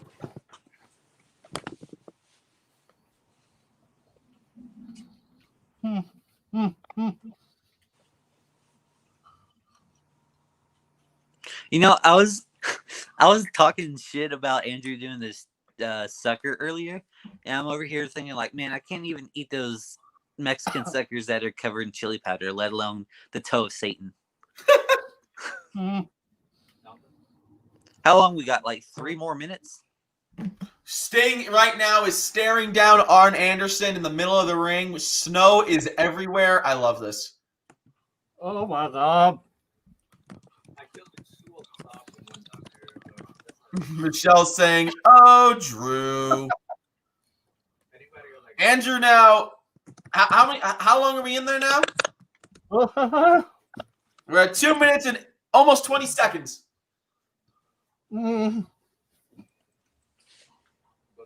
We currently have Tommaso Ciampa promoting. I'm not listening, so I don't know what he's saying. Oh my God. Justin's saying at 8:26 it ends. He's calling it right now. That's how long he has. Oh my God. I'm so good. Nick, do you want me to? Yeah. Oh Guys, hold up a second. We got our boy Mike Rosa here now. Mike my God. Mike Rosa's just here to laugh. I'm so happy that I did this. Oh my God. I'm at work right now, and I don't know if my internet is okay or not. But I had to come in here just for a second and see how my boy was doing. Okay. Sting seems very fired up for AEW right now. For anybody who's watching, Man, we got more important stuff going on right now. Car, baby, I love it. Hey, Goku, thanks a lot, brother. Oh my We got more God. important. It's okay, buddy. It's okay. Don't worry. I did two kip ups for you. Oh, Nick, Andrew's gonna fall asleep drinking milk. Go ahead, Chris. I'm Base Goku. Ah. Hey, so besides Andrew dying, how's the show been tonight, guys? So we're going on right now. Right now, Cody Rhodes is standing in the middle of the ring with Sting. They're going back and forth. What's going on with you, Chris, in NXT? Oh my Sting said God. he's not here for Cody. At least not right now. Oh my God. Dude, you're close. You're good. You're golden. Oh You're my good. God. Yeah, what? but it's not even right now. It's the after effects too. The after effects are gonna suck. 45 seconds. Andrew, if you last these 45 seconds, I'll find you and I'll kiss you on those lips. I don't think you're gonna want him. 4, 3, He did it! 2, 1, done. Done. Oh my God. You all right, buddy? Holy shit. Yeah. Oh my God. Yeah, that bad, huh? That's rough. Oh, Mike, where are you out tonight? You look very good. No, I'm at work. oh my God. Is that what you look like when you're at work? I would never steal anything from your store. So much pain. Yeah, I mean, you would hope not. So much pain. I got my gun somewhere too. I can't feel my mouth right now. Yeah, Andrew, that looks horrible, man. I'm not gonna lie to you. Oh, Whoa. Drink your milk, man. yeah, no, definitely. Oh my God, I can't feel my life. Get some ice cubes. Put some ice cubes in your mouth. No. Mm, You want some hot Cheetos? sure, why not? Dude, Oh my God. There is a shooting pain throughout like my Like lips. looking like a ginger almost. That's fine. I'm totally fine. Go shower now. Go shower. He needs more than a shower, I'll tell you what. Oh my God, Just do it, thing. Good I job, can't man. feel my lips right now. But you, That's yeah, so, Need some milk. yeah, wait. So try to explain to us what you're feeling. The people want to know. I'm pretty sure my mouth is blistered right now. I just got a text message from a very, very, very, very, very important person in my life, and she says that was disturbing to watch. Yo. Oh man, Oh man. it Well, was, you know, but man, that was the time. I've been watching the show, and then Andrew said that he was going to do it, so I felt that the man responsible should be here to watch. That's all. Mm-hmm. Did you get any satisfaction out of that? Oh yes. Oh yes. This is Absolutely. Andrew, are you not entertained moment. I'm absolutely so insane. I gotta go back to work. So just so we all know, since I didn't get to say it, I'll say it. Like, follow, subscribe on Respect the Ring, YouTube, Twitch, Facebook, all those things. That's Andrew. His mouth is burning. That's Chris. He's a good guy. I don't really like this guy right here. Him. That guy. Hey, I know we're wrestling, but the Yankees are looking at Josh Bell and Jamison Tyon from the Pirates. Yeah, so I'm just going to leave that there. Everyone enjoy your night. I'm going to go back to my job. And You're adios. looking like a buffed up bouncer right now. Make that That's Skrilla. it's kind of what my job is anyway. So I Make actually, that Monet. Make that, I'm more of a babysitter for crackheads. So that's okay. I hope make that money for the crackhead. All right. I'll see you. everyone in the audience enjoyed that. No, they did. They said he needs some milk. What's Gucci, fam? Dylan say, what a legend. Thank you so much. Now, right now, Sting, while that was happening, Sting came in, did kind of a very cryptic style promo with Cody, was talking down to Cody, almost like he was like a kid, kind of. And the reality is, we do not know still what exactly Sting is looking to do in AEW. But as he said, I feel at home. I feel like I'm in the jungle again. So that's interesting. Justin asking, did we go to Northeast Wrestling over the top this year? Could not do that, Justin. Unfortunately not. But next time we can, next time I could, let's make sure we link up, brother. We got to make sure we talk. Yeah, Hopefully, all this Corona shit will be over and we can all go. I don't know if anybody could see it like on camera on my end. My lips are definitely burned. Oh, yeah. Oh, your lips are burnt. I'm like 70% sure I got chemical burns. the best way to warm up, though. So right now we got FTR inside the ring. Oh, snap. Taking on Mr. Brian Pillman, Brian Pillman Jr., who we had a chance to meet at Northeast Wrestling.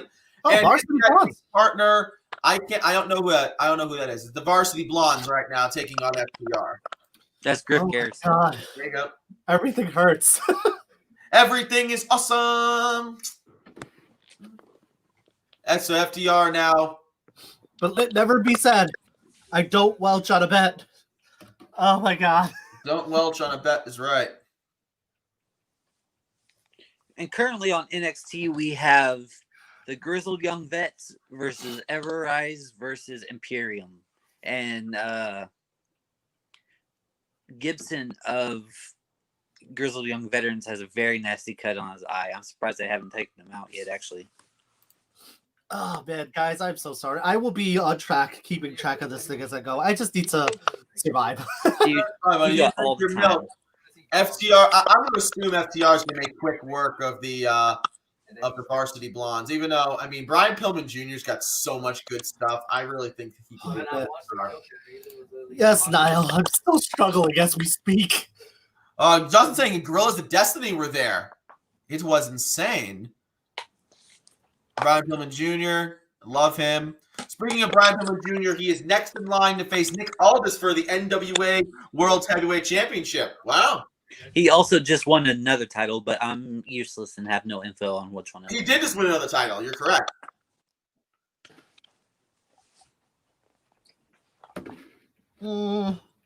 Andrew, how you doing there, buddy? Life hurts. Life does hurt. Life hurts so much. Hopefully your girlfriend was entertained, Nick. Well, listen, I don't think just my peoples were entertained. I think all of us were entertained by your death.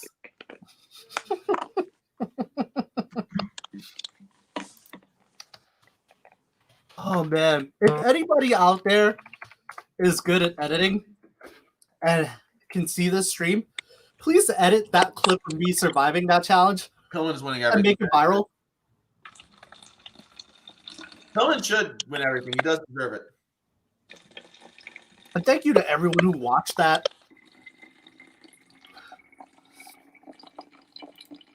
Holy Christmas. I'm going to venture to say that was worse than the chip. I would imagine so.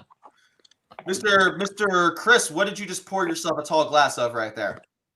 I just changed my Gatorade to a different bottle. Oh, okay. I have some high quality H2O. I apologize if that awkward pouring sound was on. No, Oh, I was hoping you were pouring yourself a little bit of the bubbly. Ah, man. Speaking of which, I actually thought about buying a bottle back early this year when they were selling them. I should have. Mm. Oh, guys, real big news also still to come on AEW. Shaquille O'Neal is showing up. The biggest athlete in the world, besides the Big Show, is showing up in AEW. Listen, now you guys can complain, but let me tell you something. Today I was driving home, WFAN Sports, which is a big radio station in New York and in the Northeast. Busted Open Radio? What? Busted Open Radio? No, WFAN, a regular radio station on FM. Big, They're mentioning heavy chapstick. Yeah, my lips right now are chemically burned. But People what I'm saying listen is, to the radio? they were talking about AEW, a show that never talks about wrestling at all. It's all sports. They were a big time sports radio show in New York and the Northeast, talking about AEW because Shaq was going to be there. So, listen, we can complain. What's Shaquille O'Neal really going to do? What's that going to mean for anything? But at the very least, it gets people talking about them, and you can't buy marketing like that. So that's really good for them. That's how publicity works. Absolutely. I'm sorry for the silence. Just bear with me while I kind of get my bearings straight. You're fine, man. You're fine.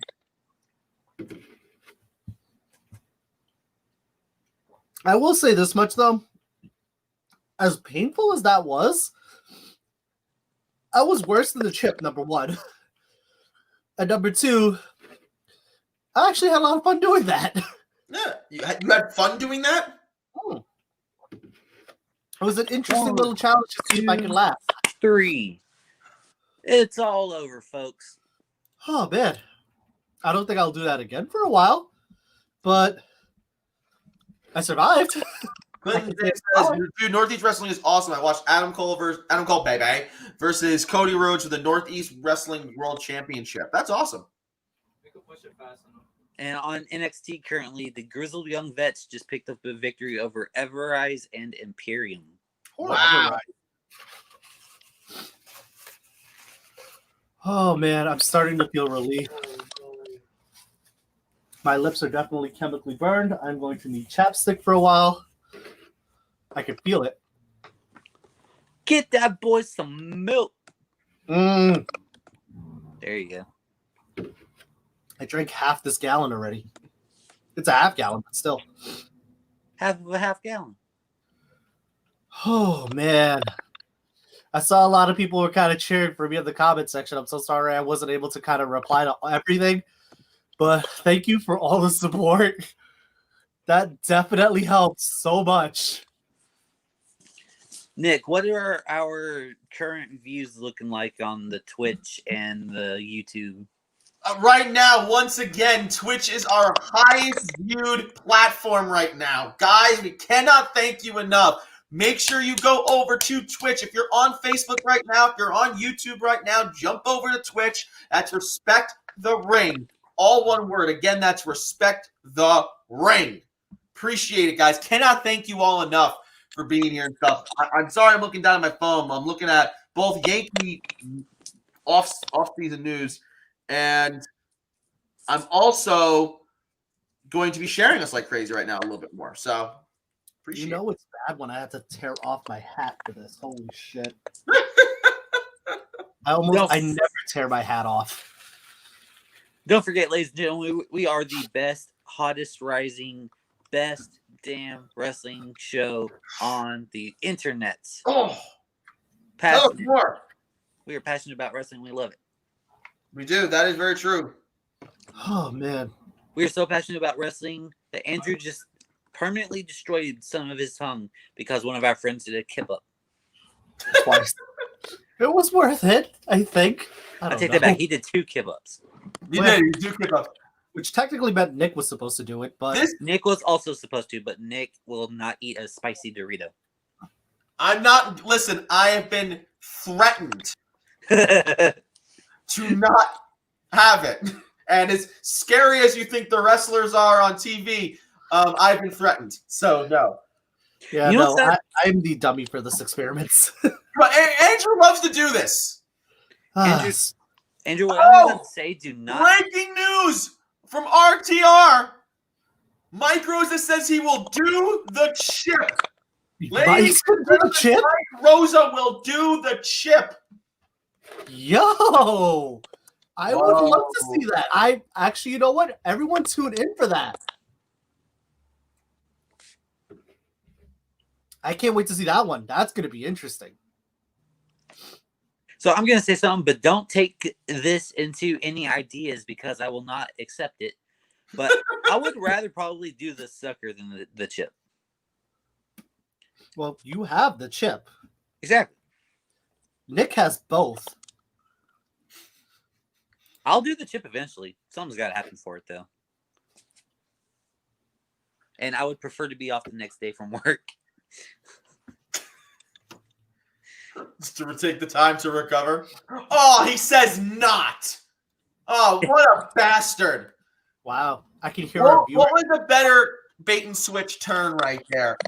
Mike Rosa just doing that in the comments, or Mark Henry crying in the salmon suit saying, Daddy's coming home. And then power-bombing John. Mike just honeypotted our audience. Therefore, Mike. That was messed up, man. Never trust a wrestler that says he's retiring. That's true. Dad, I'll never forget that. Daddy's coming home. He just world's strongest slams John Cena. My lips are blistered from this. And not That's just that one. Rich Swann earlier, a couple months ago, said he was retiring. Then boom, he's champion. Clinton James says, okay, since Nick won't do anything spicy, he should do the $3,500 challenge. I could see you doing that. What is that? I don't know what that is.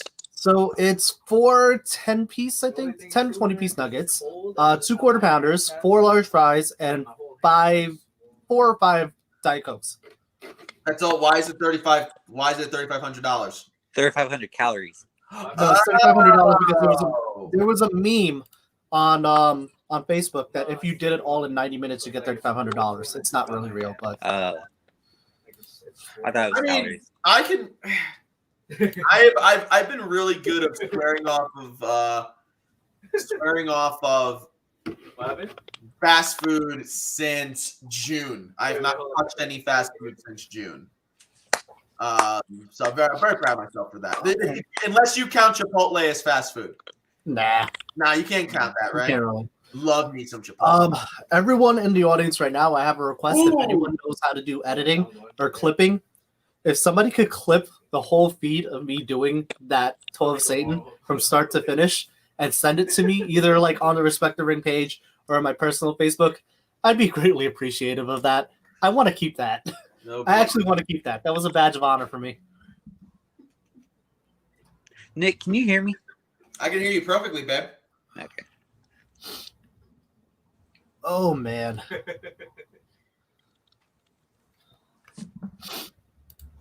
I got an HBO Max commercial. Oh man.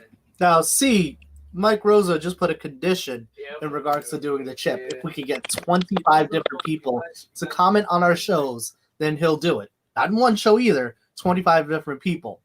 Oh, wow. So what that's saying is, guys, you got to get your friends, get your family, get others, share us to other pages, 25 individual unique people to comment on this stream right now, and Mike Rose is eating a hot chip. Justin, if you could get anyone from Nerds of Wrestling to get on this to help us out with it, that would be awesome, We'd appreciate it, brother. We'd appreciate it. Holy Christmas. Only now the burn is starting to subside. Yeah. Whew. I feel so much better. Like, I'm still in pain, but I feel better. Okay, let me get back into straight professional. I want to give big shout-outs to Brandon Westdyke and Megan Adams for liking Respect the Ring. Guys, please make sure you go like us on Facebook. Give us the follow so you get notifications whenever we go live. And also make sure you like us there, too. We'd really appreciate it. Indeed. Hi, Thank you so Megan. much. I haven't seen you in years and years and years, but thank you for following us. So it's kind of common, you know. Very appreciated. All the support helps. It's good to have friends. I don't have any, but it's good to have friends. For everything else, good. there's MasterCard. It's good to have friends that like your page. Because I have a lot of Facebook friends. I only got like maybe 20 of my friends to like it. Yeah, like her parents are not. I remember, I think I sent it out to a bunch of family and like friends and stuff. And people I haven't talked to like in like years. And they were like, oh, I'll give you like. I was like, thank you. Tony Storm backstage currently being interviewed. Man, I need lipstick. There is no kissing anyone like Lipstick. this. Yeah, look how pale my lips are at this point. Lipstick. Oh, that could just be the milk, and it could just be chapstick. Yeah, a lot. Nick, this one's for you. It's 4 quarter pounders with cheese, 30 chicken nuggets, 2 large fries, and 4 medium drinks. Okay, That's- I'm a fat bastard. I know that does not seem that hard. If you don't eat anything the whole day and that's like your dinner, it's not good. My stomach would hurt like crazy, and I'd be hugging the toilet for days. But that is doable. So what you're saying is that the next pay-per-view you'd be willing to do this. No, man, he's already gone this long without it. If I get under a certain weight by the next big pay-per-view, Royal Rumble. I'll consider. Okay, if by the Royal Rumble I'm down a certain weight that I want to get to, which I'll keep to myself because I'm a little private like that. If I get underneath that weight, I'll do it. So No seriousness, I'll do it. Mike saying don't trust me. He welched already. I did. I welched on the spicy challenge. I welched on the spicy. I've done every challenge. It was spicy stuff and changing my hair color. I'm not doing either of those things. So I'm a large man afraid of getting a heart attack with the spicy stuff, and I'm not changing my hair color to red. I'm not doing that. But Oh shit! I will do $3,500 calorie challenge from McDonald's. If I'm under a certain weight by the Royal Rumble, I will make sure I hit my DDP a little bit harder this month to get there. But I don't want to be real talk, though, I don't want to mess up how I'm doing too much. But if I get underneath the weight that I'm thinking of, I'll do it. Yeah. Currently on NXT, Ember Moon and Io Shirai are beating up Tony Storm, and Io Shirai hit the moonsault and then went for the pin. But this isn't a match. There's no ref. They're not even in gear, and she still went for the pin. What a champion! And I see your favorite wrestler who's walking down the hallway, Chris. Yeah, Baldy, just like me. The other favorite wrestler. Hey, my There he is. Oh, God. Can't Dude. Meanwhile, on AEW, I see the Dark Order is in the ring. Dark Order, Mr. 10 taking on Goldust. Sorry, Dustin Rhodes. Kind of an odd match. Like, when was the last time Dustin had a singles match on AEW? Last week. You had a match last week? No, he had the tag team. He wasn't even in a match last week. And for any soccer fans, the Mike even U.S. said men's if you national won, he team. expects you to do it. That is true. You would, Nick. You definitely would. I don't hear any of that nonsense. Go ahead, Chris. Any fans of soccer, the U.S. men's national team is beating El Salvador 6-0. I only get interested in soccer when it's the women's soccer team. Same. But that's just me. The women's Olympics and the women's If you FIFA World Cup are That's the only correct. soccer I care. the women's FIFA World Cup is I don't just mean that just for the men's team. I mean that for all the teams is the most intense. Easily the most intense, most fun to watch. If you are a soccer fan, though, recently you had Messi and Ronaldo face each other. I think it was like a few days ago now, and that might be the last time they ever face each other. Crazy stuff right there. If you're a soccer fan, you know who those guys are. I'm starting to feel that moment of euphoria when the spice starts to fade and you're slowly kind of coming back down to yourself. I was gonna say you sound more like yourself now. Wow. I'm slowly, I was in a focus mode. Yeah. Whoa. Oh, the Dark Order is out here now. After Dustin got the big win. And I think the Dark Order is actually going to try to get Dustin to join the Dark Order. Not gonna happen. It's not going to happen.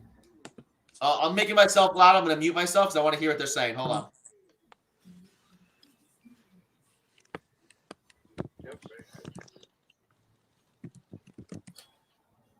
Well, something to note, in addition to what's going on with the Dark Order, is that Brody Lee has not been anywhere to be seen in recent memory with the Dark Order. So you got to wonder if he's lurking around in the corners. Meanwhile, Chris, what's going on over in NXT? A nice commercial. Nice. Okay. Cheese it snapped. Speaking of which, I'm hungry. You should totally go eat. I can take over from here if you want. I'm good.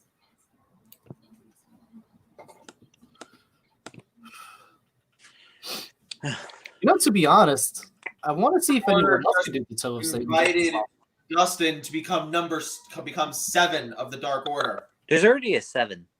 Yeah, there is already 7, I think. They're saying 7. Well, oh no, wait, they wanted him to become 7 because of his whole gimmick. Oh, he just open palm slapped. Downed him, but his boy pulled. What's his name of the Dark Order? The big guy. Evil Uno. Yeah, Evil Luna. When you see the light, then you'll understand. Dark Order low key has one of the better And you'll come back. stories going on. Even Well, though right they're now, it looks like they're going to focus on their next victim, which is going to be Dustin. And honestly, I mean, can you imagine if they get Dustin to join the Dark Order? well, they're still working on Hangman, even though Hangman kind of turned him down on Twitter and BTE. So they've got a lot going on right now. They do. Clinton, what you see, nobody knows where Brody Lee is. Brody injured his ankle, and that's actually realistically why he's not around. But in storyline, nobody knows where he is. It's a mystery. He lost to Cody. Right now, we're doing a sit-down interview with Tony Schiavone, Shaquille O'Neal, and the Chief Brand Officer, Brandy. And meanwhile, NXT, Chris, I heard you have Cameron Grimes on your screen, right? To the moon! Dude. He sure is in a good mood. Is considering Brandon in he's a got sling? no sleep. like a fucking robot. Yeah, it sounds better now. Who's Cameron Grimes facing, Chris? Champa. I'm about to leave Oh, you boy. guys. I've been scared. Riveting stuff, let me tell you. They literally brought Shaquille O'Neal here to put over, what's her name? Right now? Jade Cargill. Jay Cargill. Yeah. Yeah, it's better now.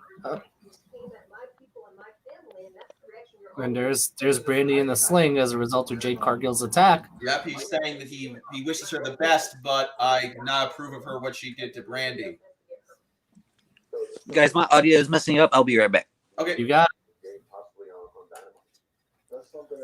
I'll take over for NXT on this end. Let's see. Ciampa's coming out into the ring right now for his match against Cameron Grimes. Got to think after that comeback or after that victory against Timothy Thatcher on NXT, Ciampa's looking to rebuild momentum towards reclaiming Goldie back at the NXT World Championship. I'll be there.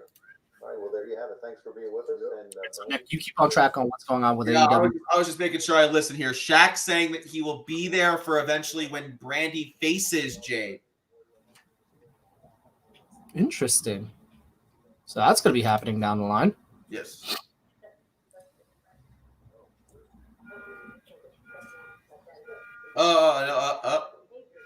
Apparently she's getting upset now. Oh, no. Oh, she just threw water in Shaq's face. Oh boy. She just called him an overgrown asshole. Well then. Okay. Interesting. All right. All right. Meanwhile, Ciampa right now against Cameron Grimes has the offensive end, holding Cameron Grimes down to the floor with a wrist lock. Cameron Grimes, do what you do it. Oh, he's saying, hold on. His audio. He's fixing his audio. Guys, Cameron Grimes now with an ankle lock.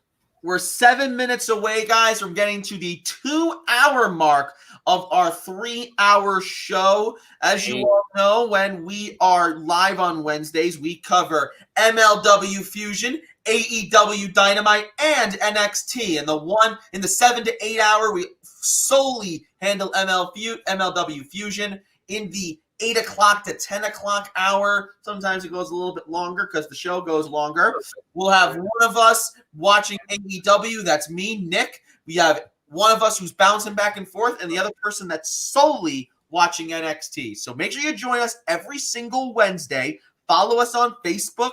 Follow us on Twitch. Follow us on YouTube at Respect the Ring.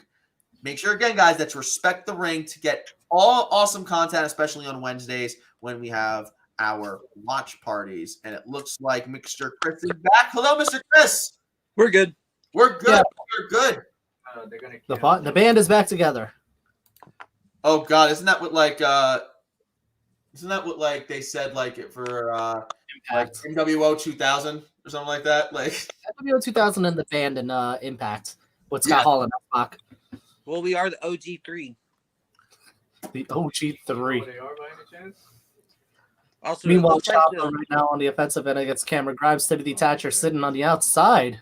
I Got a was little about bit to of mention, stare it looks down like the Thatcher and Ciampa rivalry is My not hair's over. getting long, guys. I'm not able to do my flip anymore. I have to like do like the full back thing. Your hair. Do you want to see my hair at this point?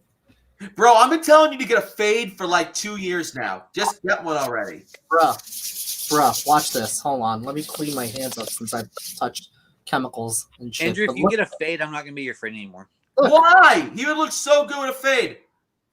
Ah, fucking hell. I don't know where they are. I have a ponytail that I can make now. Oh, you can get yourself a man bun. Yeah, Do it.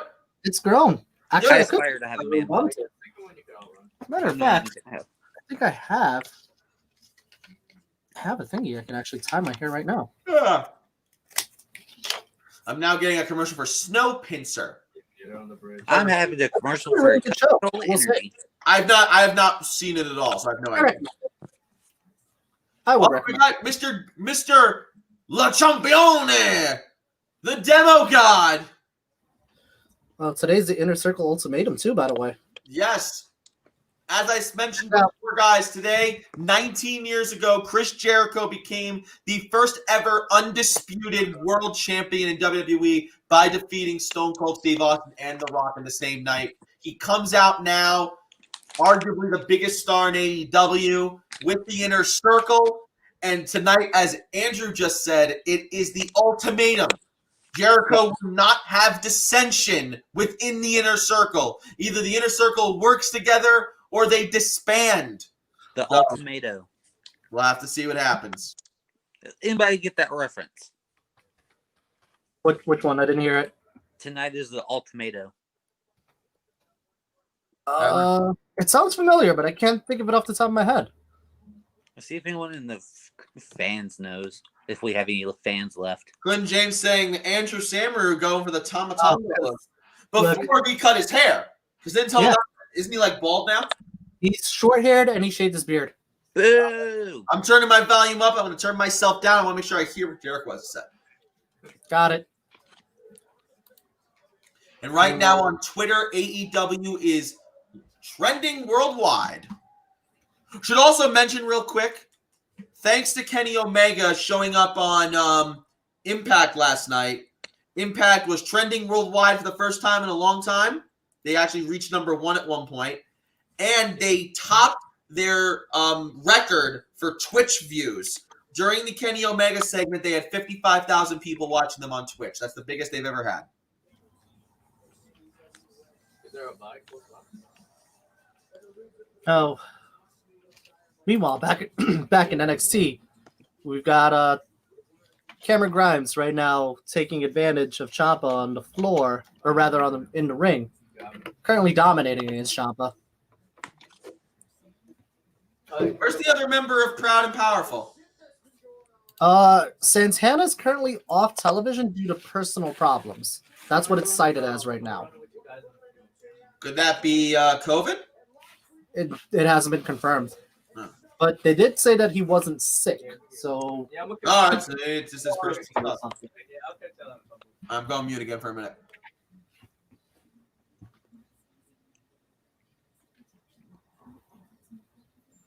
You gotta love commercials. Ladies and gentlemen, 2 hours. Thank you for watching us. Thank you for giving Andrew Samaroo some views. Thank you for being with us. Thank you for following us on Twitch, YouTube, Facebook, MySpace, Angel Fire. what are those The old ones? That time that we were streaming live on the Sega Dreamcast. Right? No, we didn't have that one. We had everything else. No, we had PS2. You're right. We were streaming on the PS2, the PS1. At one point, we were streaming on the Famicom.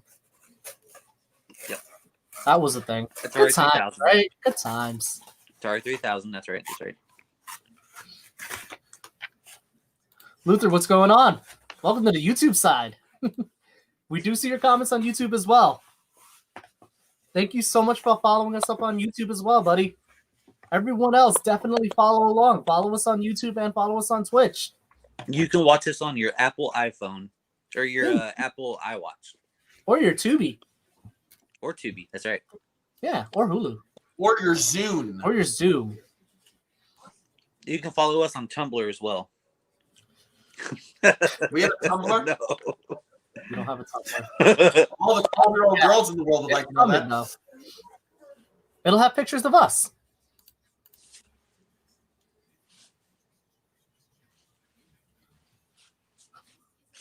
Chris, what's going on in NXT? Ciampa's beating up Grimes. So Ciampa on the offensive end right now. Timothy Thatcher is still on the outside, if I'm not mistaken, correct? Yes. Andrew, I Yep. will admit something that we What's do have a little friendly rivalry between the Gargano and Ciampa stuff. Ciampa is a great character, but in ring, I find him so boring. You know what it is? Like, I know I goof around regarding it. I think what it is Ciampa's becoming a little bit more conservative after his neck issues.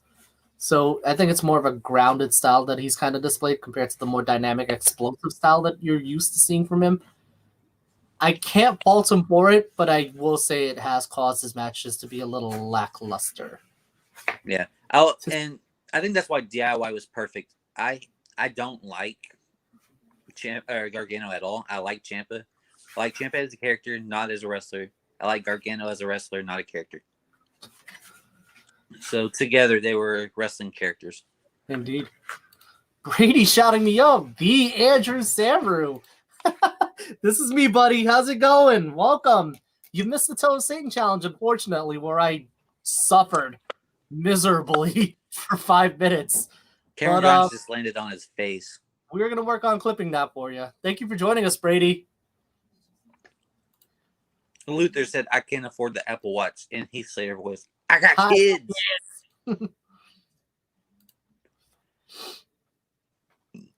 It's okay, Luther. I don't have kids and I still can't afford it. I can, but who wants it to? Right now, they all know what MJF tried to do last week. He's trying to say he just was sweating. That's why he had the towel. Sammy and MJ now are being told to shake hands to try to put bygones be bygones behind them. He's saying he'll shake his hand. Sammy's telling Chris Jericho he trusts him. Hashtag push Sammy. But if one more thing happens.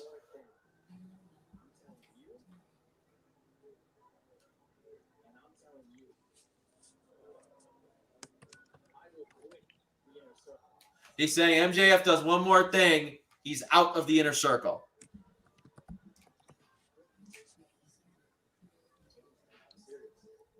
Huh? And he shakes his hand. MJF and Sammy Guevara have shaken hands.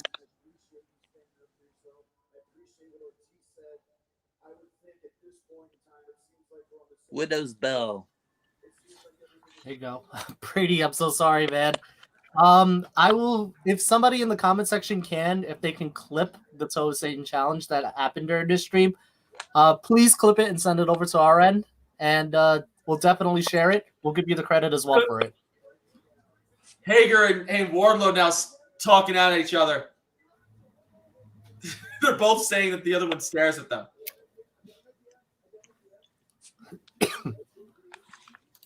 Oh, boy. Jericho's saying that why don't we all just agree not to stare at each other? Stop staring at each other. That's literally because that's their whole thing. So now neither of them are staring at each other.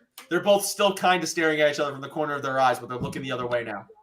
It's kind of funny. Failed Destiny saying he's waiting for a Wardlow singles run. A part of it's I'm afraid of Wardlow turning into like Alex Riley. Like the pop of him breaking up with MJ is going to be awesome, but he just doesn't have the personality to carry himself. That's what I'm concerned about. Meanwhile, Chris, what's going on in NXT? Ciampa and Thatcher stare down. Ooh, a potential rematch down the line. Probably either that. I can see them teaming up, to be honest. Oh, I would too. oh, throwing up the middle fingers in the middle of the ring. Inner circle for life, baby. Says Chris Jericho as they all throw up the middle fingers to the camera. Very child friendly. Oh, I just flipped over on the NXT. I see Thatcher just snapped Cameron Grimes' ankle.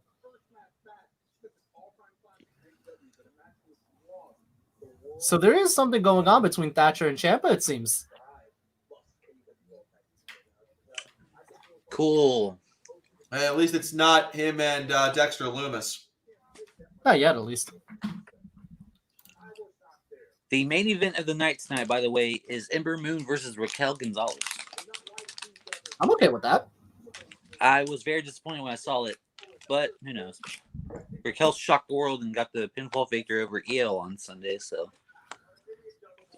let's see what else he can do. FTR in the back right now with Tully doing an interview. Nothing really coming out of this. Is them just them chirping away. So I guess the inner circle is back together.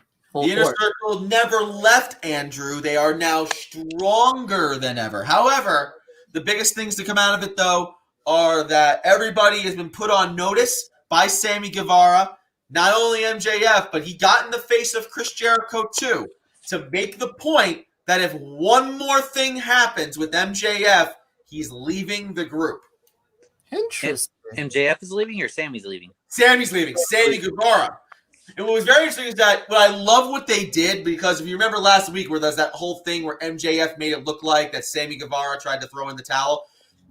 He tried to say, MJF was trying to say, look, we all saw what you were about to do, Sammy. And then Jericho was like, dude, we all watched Dynamite. We all saw what happened. We saw what you did. And I love that because that's a constant loophole, stupid babyface thing that every single wrestler in every other company does.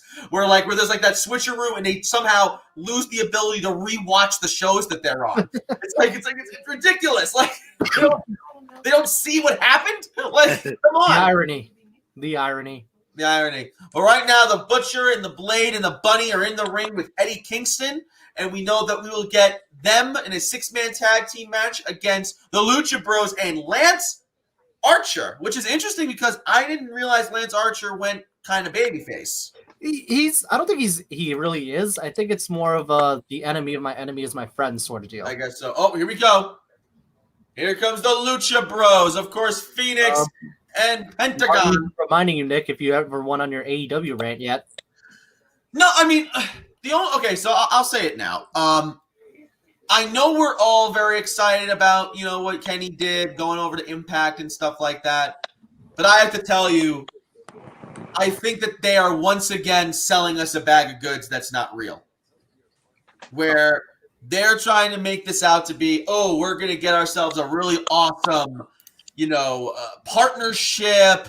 This is going to be the beginning of something great for the wrestling industry. And I'm saying it right now that if this just turns into Don Callis showing up on AEW and becoming part of AEW, and the Good Brothers every once in a while having a match on AEW because they're best friends with the Bucks and stuff. That it's another letdown, another big overhype from Tony Khan. Because honestly, as much as I like the idea of stuff like that, where you're doing a lot of cross branding and stuff, right? What are they really doing for Impact? Besides, now listen, they're giving them publicity, sure, but what else are they doing for Impact? Are they sending anybody over there to really have a match? Is John Moxley going to show up in Impact and do stuff? Did Kenny Omega go into the Impact ring? No, he didn't even go into their ring. Oh my God, what's Moxley doing in the Impact Zone? So counterpoint number one, they've already said since the beginning of the show he was in Tennessee. Number two, it's only been a week. Nothing's really happened yet. They just started setting up things. I understand that, but from what we're seeing, and what I was going to say is number three, they've already started planting the seeds. So, in addition to what's happening with Kenny Omega, at the end of the show. They've also planted Tommy Dreamer talking to Scott D'Amore about he doesn't really trust what's going on with the AEW and Impact partnership, and Scott D'Amore being very gung-ho about the fact that the partnership is happening, it's real, and there's so many things that's going to happen, number one. And number two, there was a segment with Rich Swann trying to walk outside to the parking lot, and security denied him because, quote-unquote, the world champion had it booked. And Rich Swann is like, but I'm the world champion. But the security guy said your name's not on the list. So we're already seeing that there's some detriments happening because of AEW's presence. I just don't want this just to be. I don't want people to get too excited for something and us be once again oversold, because unfortunately Tony Khan does have a history of overselling things. I'm not going to say that's wrong because it does happen. Wow! Oh my God! Lance Archer just runs in, I'm also does a gonna cross say- body drop on everybody. Sorry, go ahead. I'm not going to say that's wrong because that's also true. There has been moments where he's hyped things up and then it's ultimately led to like nothing or something that's let down. But Right. I'm also not going to say you got to give it time. It just happened. I understand that. What I'm saying, I'm not saying that I'm not sold on it at all. I'm just saying I'm not getting my hopes up just yet. I'm going to take That it would be for what it important. is. I see people, they're already making these big dream matches, these big dream pay-per-views, these, oh, this is going to last for years. This is it. I don't know that. For all we know, in 3 months, this whole thing can be over. You know what I mean? So let's just take it day by day, and let's not get too excited. Let's let them surprise us. Wow, the Butcher just does a big. Wow. Well, this is a house fight to say the least. Yeah, just did a suplex Pentagon through a table, the timekeeper's table. Finally, Kingston and Archer are now in the ring to start this match. Lance Archer is one of those people that everybody just dies. It doesn't really matter who you are. Everybody dies. It only took New Japan to discover that one. Luther asking, is it me or has Archer's flame gone out? Nah, I don't think so. I mean, yeah, he took a little bit of a beating with Star Power because of Cody, but I don't think it's gone out entirely yet. It's just been dwindled. Pentagon being brought to the back now after that table spot. Eddie Kingston yelling at him. Meanwhile, in NXT, what's going on there, Chris? Some garbage just got on the stage. No. Oh, Johnny Gargano. Gargano, Candice, Indy Hartwell, and Austin Theory. It was me, Austin. It was also me all along. reported after War Games that Candice had a broken arm and was getting x-rays taken care of. But right now, she just has like a wrist brace on. It's not even a cast. It's just a brace. It could be a fracture, if anything. And Johnny is living. Those of you who haven't watched the War Games events, Johnny Gargano reclaimed the NXT North American Championship in a triple If you threat. didn't watch War Games, what are you Priest and doing? Leon Ruff. What's up? If you didn't watch War Games, what are you doing? I know, like you should have been watching us, but besides the point. Besides the point. Besides the point. And it was revealed one of the Ghostface characters that Gargano was carrying was indeed Austin Theory. Austin Theory now united with Johnny Gargano, Candice LeRae, and Indy Hartwell.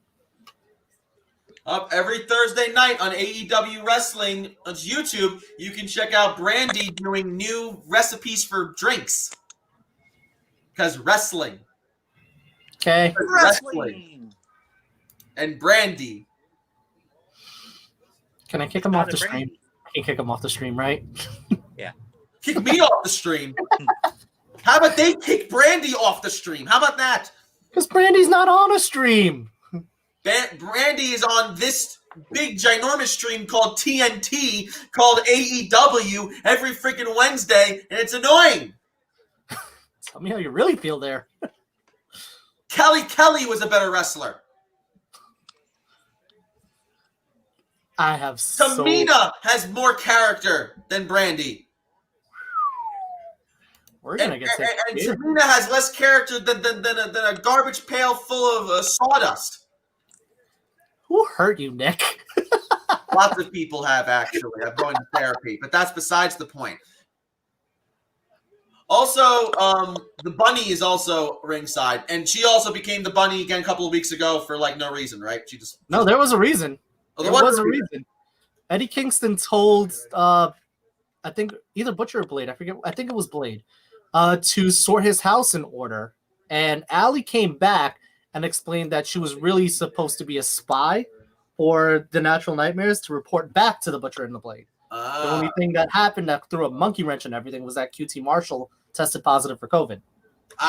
Okay, so they had to kind of come on the fly there and think of a whole. So it kind of got booked on the fly, but they did explain that.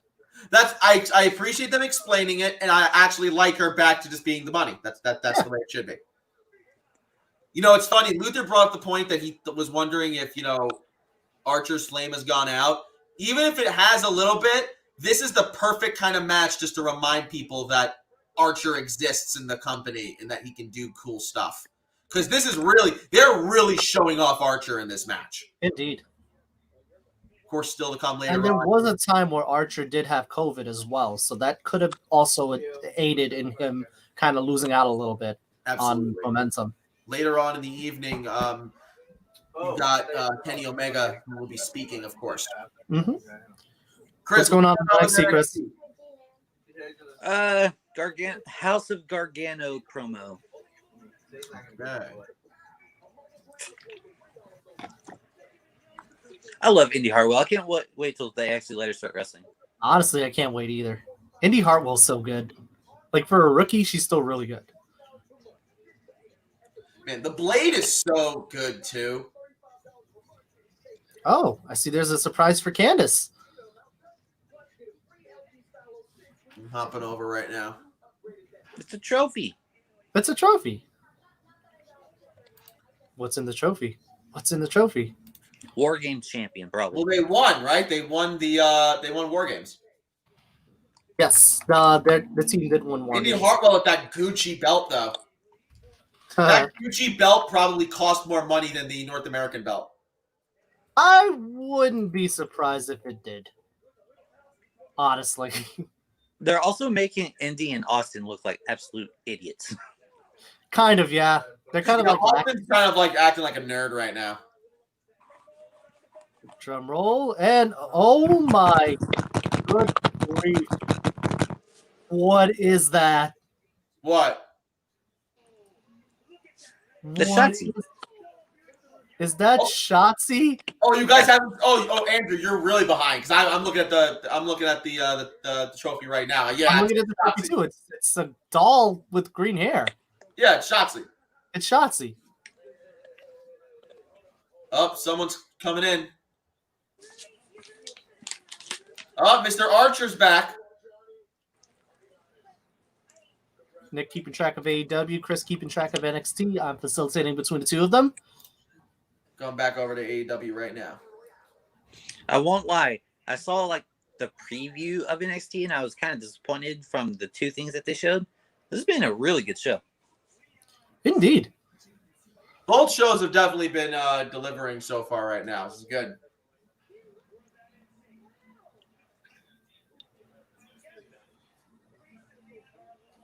So we've got two injuries in the first family of NXT right now. Candice with her arm and Indy with her neck.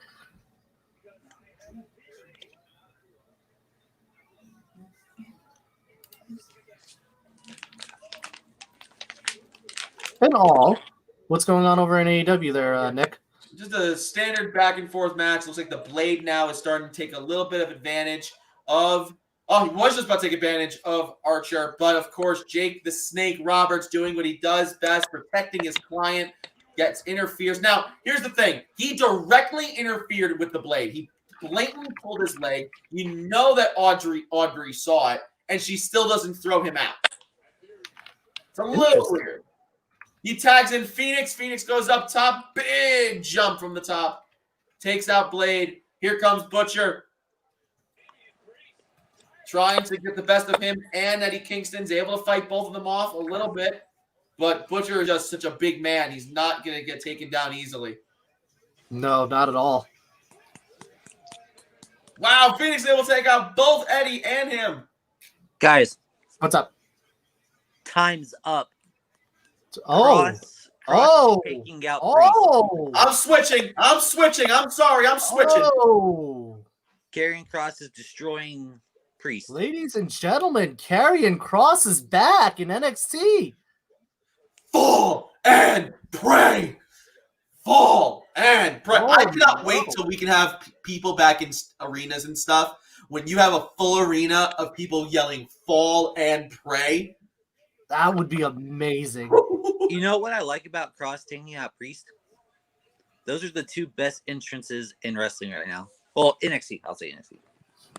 It's crazy because so far, Karrion Kross has only had, one show with the fans in them? And, everything else has been, for the most part, COVID era crowd. I don't think he had Did any with he even fans. have any without the fans? He I hasn't thought he had had any at with least fans. one. No. He's had none with fans. None with fans. None. So this entire era for Karrion Well, Kross. hold on. Let me retract. He had the studio audience that they made all the wrestlers have to stand That's around. probably what I'm And thinking of. might have been around for when they had the friends and family just starting to come, but he has not been in the Capitol Wrestling Center, Interesting. where you have the boards and more fans, friends, and family. Very interesting. So definitely, I really love the fact that Dynamite has 1,000 people there. Luther's saying, I'm going to go to wrestling. I want you all to talk about me. Mhm. I mean, that could be arranged once you start wrestling, buddy. Start wrestling, Luther. Come on. We'll definitely cover you. We'll cover you, brother.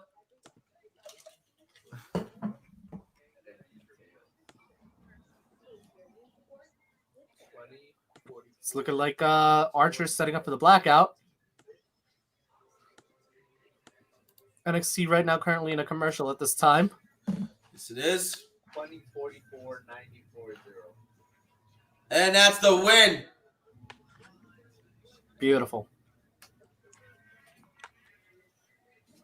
The dies.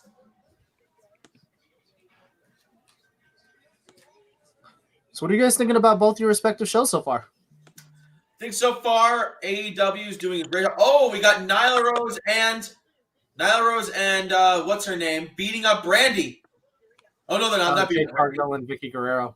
So Nyla, Jade, and Vicky beating up Brandy right now. Yeah.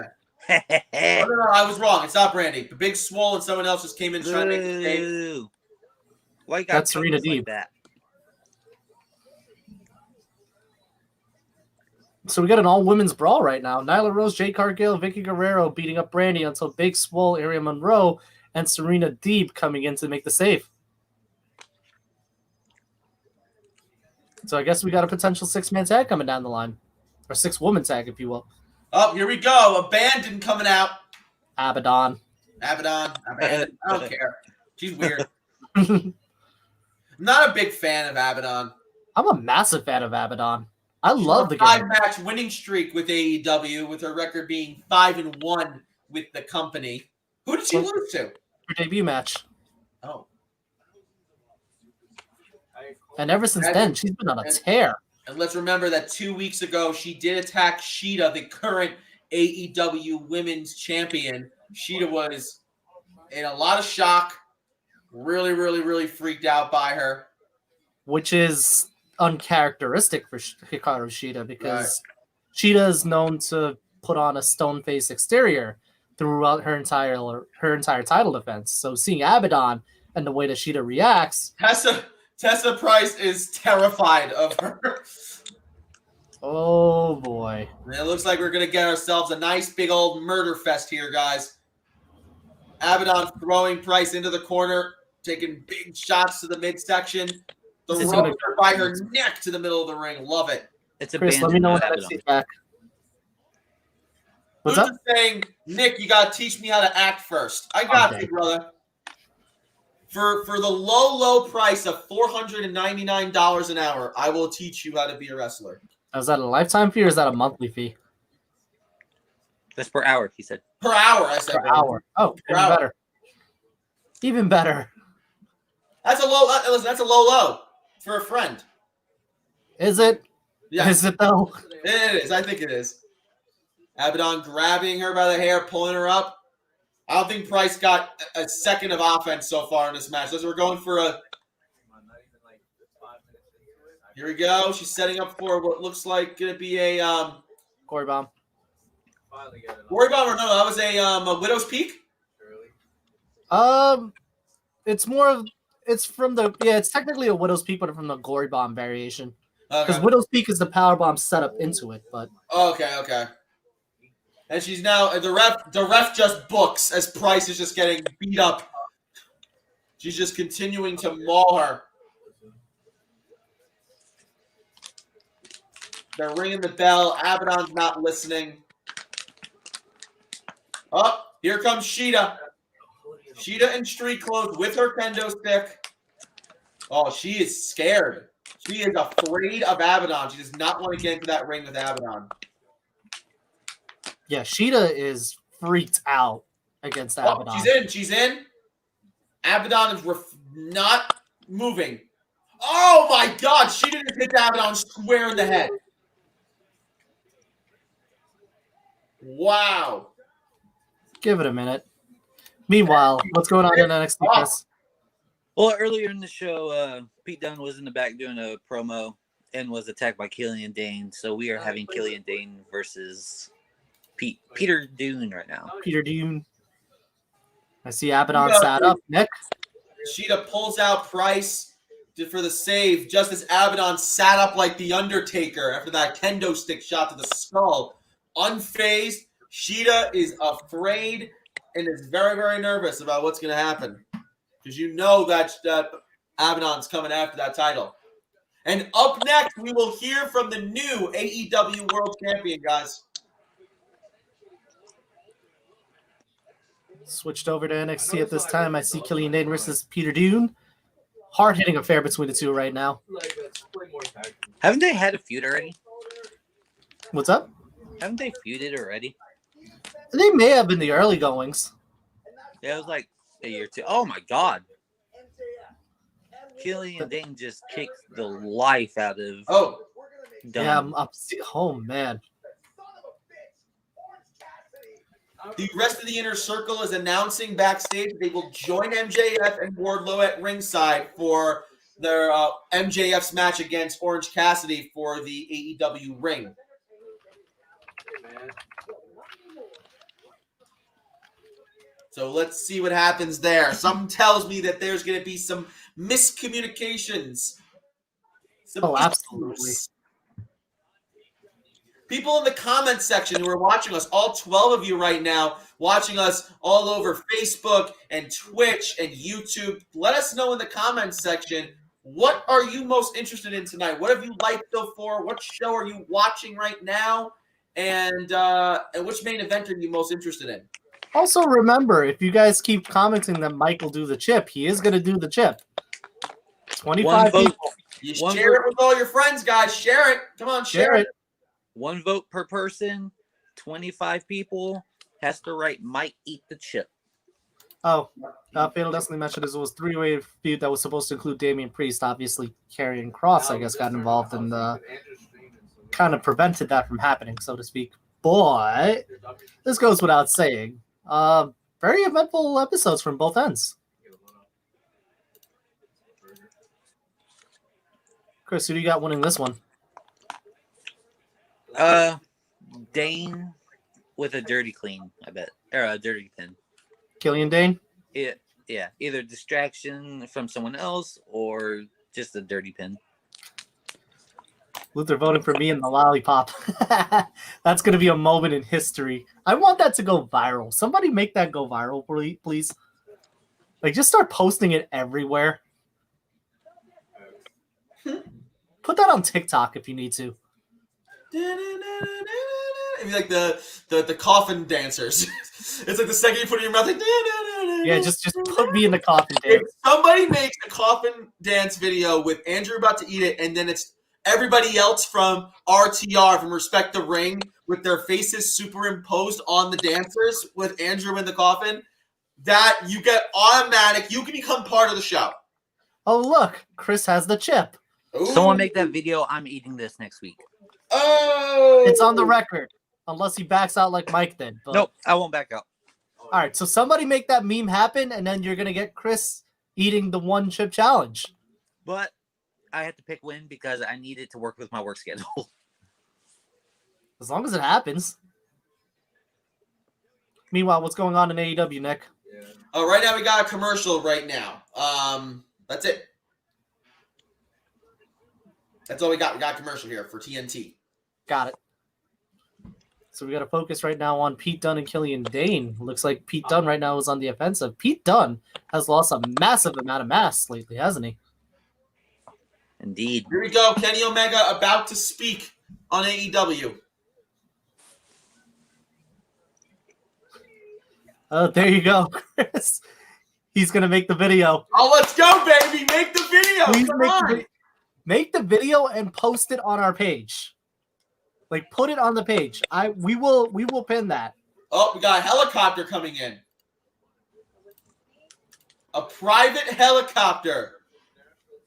Coming from Tennessee. Tennessee, Here Florida. comes Mr. Kenny Omega. Interesting. I thought Don Callis was the one flying the That would helicopter. be great if it was Don Callis flying the helicopter. I would have cried. Don Callis is so awesome. Aaron correcting me, saying it was Killing Dan and Pete Dunne's feud that did happen. And it was Here with comes Damien. Don Callis with some very, very, very pink socks. I mean, Actually, where now was that you he? mentioned what? Where was he in the helicopter? Was he in between them? I think he was in like the back. Got it. Man, this partnership. Whoever thought this would happen in 2020? I know. Well, it's interesting because in his Impact promo, Callis went on a whole tear and speaking about the connection that Omega and him have. Well, yeah, no, I know, but I mean, like, who would have thought it would have happened in 2020? Oh no, I agree that it's amazing that it's happening at all, and especially in 2020. I'm just saying because I didn't know the history that he had with Omega's uncle and stuff like that. Right. I didn't know any of that. I didn't realize how much Omega's bloodline runs through wrestling. Oh, it Is that absolutely kayfabe or does. real? It absolutely does. He Oh, has it's a real. very It's not storied kayfabe. bloodline. It's real. He has a storied bloodline in professional wrestling with the Golden Sheik. Not Well, a lot of funny people know that that. they jokingly called what happened Winter is Coming as the golden screw job. That's one way to see And it. now, guys, we are now 2.5 hours into our stream. 1/2 hour left of the NXT AEW Watch-Along brought to you by Respect the Ring. Again, guys, we are Respect the Ring. We appreciate all of you for being here tonight. My name is Nick. To my right or left, whatever it is Mr. Andrew Samaroo. Below me is Mr. Chris, and we are having a real fun time talking about WWE's NXT and AEW. We covered MLW earlier on. Make sure you like, share, subscribe, follow, do everything on both Facebook and YouTube, and of course Twitch. So, Nick, I don't know if you're noticing on AEW, Kenny's coming out of the heel tunnel this time. Yes, he did. Kenny Omega came out of the heel tunnel, and he has more girls to sweep. Yeah, because he's the cleaner again. Yep, he is back to being the cleaner. He's even got the hair dyed back again. I love this theme song so much. Shout out to Little V Mills. Are you ready for this? I remember I saw a great comment one time on if you look up his theme song on YouTube, the top comment is the first time you hear the song, wow, they're really gonna give Kenny Omega the worst theme song in AEW. Second time, oh, that's kind of growing on me. Third time, oh yeah, it's so bad. Once I found out it was from Little V Mills, I was like instant fan. V Mills makes awesome music. Fatal Destiny, give me a day. As soon as you can, man. As soon as you can. The earliest, the better. Chris is gonna have to eat the chip. I'm actually genuinely excited. Someone other than me is gonna do a spicy challenge. I'm very excited about that. Luther is not a fan of Omega. Omega is a cheater. I mean, after last week's bout where he used a microphone, breaking the gentleman's agreement, I could see why people would be upset about it. The golden screw job, as Nick mentioned. Meanwhile, back on NXT, what's going on, Chris? Dunn just laid out Killian Dane, so they're kind of evened out. So we got a pretty hard-hitting affair right now between Pete Dunne and Killian Dane. Now, does this have world title implications? No. Nothing yet? Okay, so that, I mean, this you got to think this is kind of like a title eliminator of sorts, where one person wins, they stake a claim towards Finn Balor's world title down the line. Well, Nick's going to update us at AEW when he gets the chance. I know he's I'm gonna go mute for a second, guys. I want to hear what they're saying. I don't want us to get any trouble on Facebook for pulling up my volume louder. Meanwhile, Killian Dane right now dominating. 48 meters. Straight ahead. Yep. It's on pod.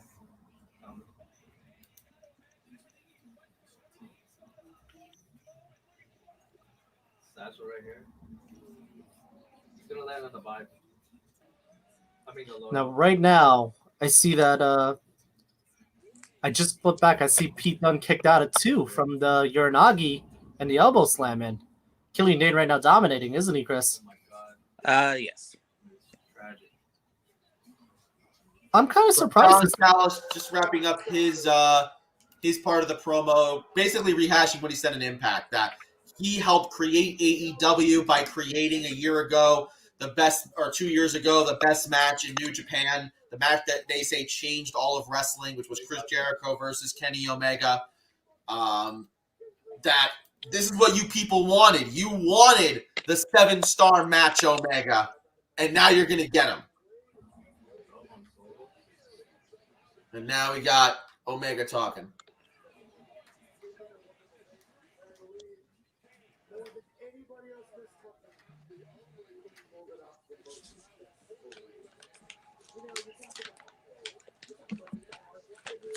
So, Nick, do you have any more hot takes, or did you get them all? Another hot take. Okay, here's something. So, Tony Khan did the ad spot on Impact last night, which I actually think was very funny. Here's my fear, though. Okay. Are we all concerned that it can give Tony Khan the itch to be more of an on-screen role? Doubt it. Nah. I doubt it. I, If there's one thing that I will give Tony Khan credit for, it's that he is not getting extremely involved with on-screen booking. He's booked everything in the background, and yeah, he does have long-term planning, but he's not being overtly obnoxious with it. Well, he's not. They made a big point to tell us that there would be no on-screen authority figures. Formally, Right. it will always be understood who the leaders are of AEW, but it will never be like general manager of Dynamite or something like that. Ironically enough, that's what Cody's been doing. Because Cody, you'll see, if he doesn't do a match, there are times where he'll come out with the headset, pretending to be the producer. What's I'm saying? They aren't telling you, but they're showing you. Right. That's what I'm getting at. Yeah. So you won't see Tony Khan do that role, but you will see Cody doing that role. Ooh, he's got a nice bruise over his right eye. Yeah. Yeah, he had a black eye last night. He had it from Moxley's match, I think. Now, if you all remember, Kenny Omega is scheduled to defend the AAA Mega Campeonato Championship against the Laredo Kid at Triple Mania on December 12th. I said Mega Campeonato Championship, they're both the same thing, but the AAA Mega Championship is being defended on Triple Mania December 12th against Laredo Kid. And like I mentioned before, earlier in the broadcast, I will be doing a special presentation tomorrow where I will be breaking down the storylines and the cards for both the Super J-Cup as well as Triple Mania. Huh? Meanwhile, on NXT, I do see Drake Maverick has shown up. Yeah, Lorcan and See that shit, Birch right? came out to distract Pete Dunne, and Maverick came out to even out the odds. Womp, womp. Weird. Fair. Meanwhile, on AEW, what was Kenny's announcement, Nick? Just more of kind of the same what we got from Impact. That this is the new Kenny. Not the new Kenny. This is the Kenny that we've been waiting for. It's been a plot for years now that this is what he was going to do. And he's trying to – they're always trying to make – oh, wow, hold on. Next week, Cody Rhodes will take on Angelo of Hybrid 2. And Angelico. Hangman Page and the Dark Orders, John Silver and Alex Reynolds will take on Hardy and Private Party. Then the Acclaimed will take on SCU next week. Interesting. I'm going to need you to pronounce the guy. And Serena Deeb and Big Swole. Serena Deeb, who's the current NWA World Women's Champion, will wow, there's so much stuff they're doing right now. I have to rewind. They're just spouting out so much stuff right now. So let's try it all again. So let me make sure I get this right. Oh, interesting. Don't say anything yet. Cody Rhodes, Verdon, and Jericho of that. Hangman Page and Dark Order versus Matt Hardy and Private Party. Done. Which is interesting. Then you got the Acclaimed versus SCU next week. They built that up earlier tonight. And then I want to make sure I get this right, what they have up here. Serena Deeb and Big Swole will take on Ivelisse and Dynamite next week. Diamante next week. Wednesday, December 23rd, we'll get the Holiday Bash, immediate following the Celtics and Bucks game. Then we have New Year's Smash 2021 on December 30th, night 1. Special commentator Chris Jericho. And then live on Wednesday, January 6th, it'll be in 2021. You'll get New Year's Smash Night 2 with special guest Snoop Dogg making an appearance. So 2 things to know. Snoop Dogg, the big factor over there. And number 2, it's going to run concurrently with January's New Year's Evil with NXT. So you got a doubleheader on that one as well. Something to keep a note on. The fact that Sasha Banks' cousin is going to be on AEW. True. Now, here comes Mr. MJF with the entire inner circle behind him for his match against Mr. Orange Cassidy. Meanwhile, on NXT, Chris, what's going on? Commercial. But backstage, they had Gargano and Theory talking mess to Leon Ruff, and Kushida came to back them up. So we'll probably be getting that tag team match next week. Gotcha. Should be an entertaining one. At least Leon Ruff is still in the title picture, so to speak. Just not necessarily challenging for it, but he's still hanging around, which means there's still some hope or some faith in him that he will be hanging around for the future. Now, something interesting to note, I mean, if anybody caught the tail end of Kenny Omega's promo, he did mention that no one kicks out of the one-winged angel. So it seems to be a little bit of foreshadowing down the line. Well, nobody has. One person has. Okada. Ibushi. Back in 2012, I want to say 11 or 12, and that was before Kenny Okada became in none of their matches ever kicked out of the one-winged angel. No, and that was the focal point of their entire feud. Okada knew that if he ever took the one-winged angel, he was gonna lose. So every time he was put in the position for it, he was always countering, or if he had the chance, he was taking a rope break, but he never kicked out. And the one time he did, the first time that it landed was in the G1 Climax match between Omega and Okada Part 3, where he actually beat Okada as a result. So if there's anything that could put away any champion, it's Omega's one-winged angel.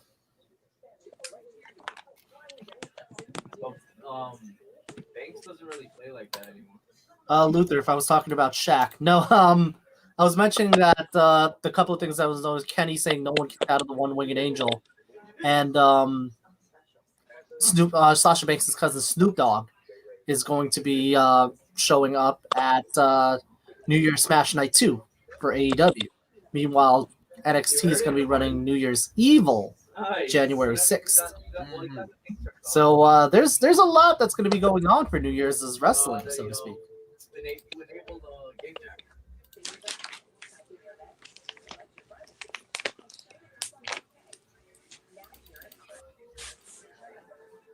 All right, what do we got coming back? It looks like NXT is still on commercial, but AEW's got Orange Cassidy coming back out. We got Orange Cassidy versus MJF in the Dynamite dozen ring finale, if you will. Now, AEW historians are going to know that MJF is the current Dynamite dozen ring holder. Won it back, I believe, November 27th, I want to say. 2019 in the first Dynamite Dozen Battle Royale. So as of right now, it looks like the ring on the line between the two of them.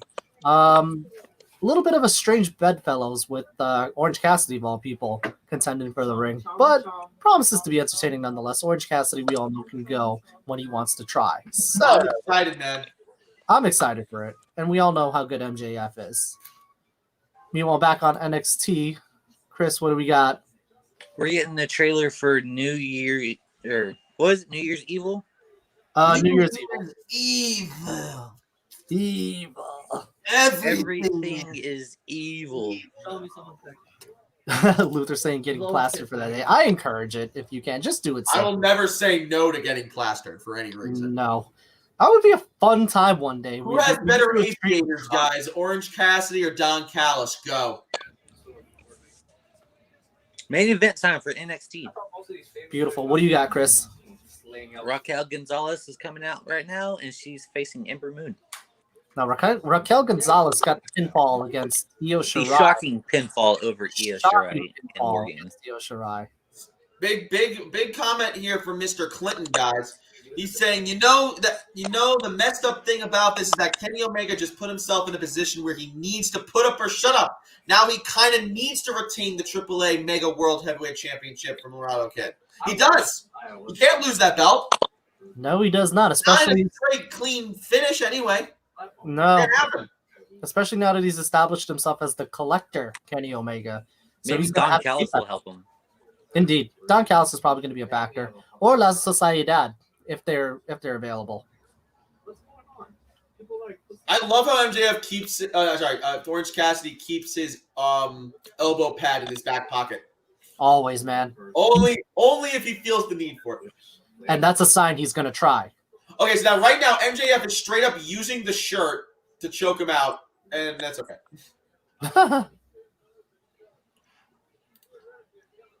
I love me some MJF, man. I love Orange Cassidy. I think he has the potential to be a big star, but the only thing they're running the risk of is overexposing him. And that's a problem. This is a stunner. Orange Cassidy now putting on the elbow pad. You know what that means. Are we going to get ourselves a... Oh, I thought we were going to get ourselves a Superman punch. I don't know what these Orange Cassidy is doing right now. They're both now on the ring apron. Running. Oh, MJF wisely jumping inside the ring as Orange Cassidy went for a Superman punch. He now hit the ring post. Now his hand is hurting him. Can't put your hands in your pocket if your hands are hurting you, right? Uh-huh. No, cannot, sir. Oh, and then MJF put the hand in the back pocket and did a power bomb onto the apron, crushing the hand. So very nice. MJF, knowing the most powerful move in Orange Cassidy's arsenal is, of course, his Superman punch. So yeah, that neutralize that. Felled a lot of wrestlers. What's that? That orange punch has felled a lot of wrestlers. Absolutely. So, that's definitely going to be a big factor. Oh, my God. He's putting his fingers in between inside the bearings of the turnbuckle, just stretching them out. Nick, I'm ahead of you now. They're already back in the ring. Oh, no, I haven't gotten there yet. Oh, because you rewinded. Oh, that's right. Hold on. Meanwhile, back in NXT, the startings of Raquel Gonzalez versus Ember Moon. Chris, what's going on there, buddy? Raquel dominating. Back to you. Beautiful. Love it. Raquel is dominating. What else to do? Raquel's got to get a title match soon, right? Absolutely. She's pinned Io Shirai in War Games. She's due she for got the big pin. She got the one. I mean, that was a huge spot. I would like to think that this match with Ember Moon is just her showcasing her dominance at this point. There's absolutely no way Raquel loses this match. Now, here's the $1 million question, though. Where's Dakota Kai? She's hurt.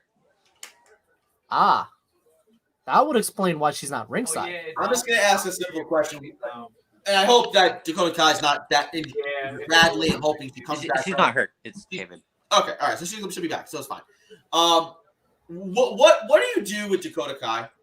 Is she just destined to stay in the hey, maybe sometimes I possibly could, maybe fight for a title, but Well, her rival with Tegan Knox is what got her to the big dance, and then Tegan kind of got hurt. But even that rivalry was stupid.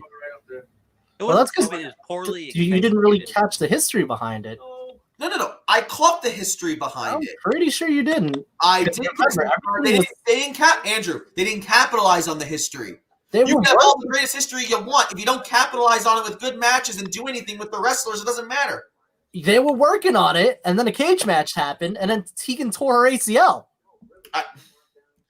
I think what they were doing before Tegan tore her ACL, they were doing the constant every other week they were facing each other. It was a mishmash. They weren't having, there was no storyline. It was just Tegan Knox and Dakota Kai hate each other. Okay, so why did they hate each other, Nick? If you They knew hate each other because Dakota Kai turned on Tegan Knox. Why did she turn on Tegan Knox? Because she felt that she overshadowed her or something. I don't know. It was a long time ago. She turned on her at War Games. She beat her up inside the cage.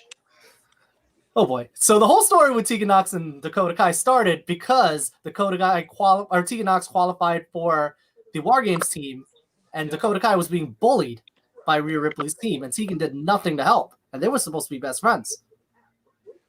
Okay, but that doesn't change anything that I said before about It kind of does because there's context there. But that little bit of context doesn't do anything to add to the fact that when they had the matches that they did, it was shits. I mean, if you thought it was, that's fine. I thought they were okay, and I thought there was still build up to it before she got hurt. It did nothing for either person. Tegan Knox went and had one title match, and then nothing came of it. Now, again, she got hurt, and that's a different story. Which also, not for nothing, Tegan Knox, that's a terrible position. She tears her ACL again. I mean, that's rough. Right. 13. But, I don't know. I just felt that, at the very least, let's take Tegan Knox out of the equation. It did nothing for Dakota Kai. No, there's no blow off because Dakota Kai was going to win the whole thing. Dakota Kai should have defeated Io Shirai for the title. Absolutely. But that's definitely, you can definitely make that argument, Chris. Absolutely. I feel like the only reason they didn't is because Io just won the title like one feud ago. Yeah. So you don't want to drop her immediately to Kai. But the way they built up the Kai and Io rivalry and pushed Kai should have won. They just mistimed it. Yeah, they mistimed that. She absolutely should have had that. But what I'm saying is, I mean, you got to do something.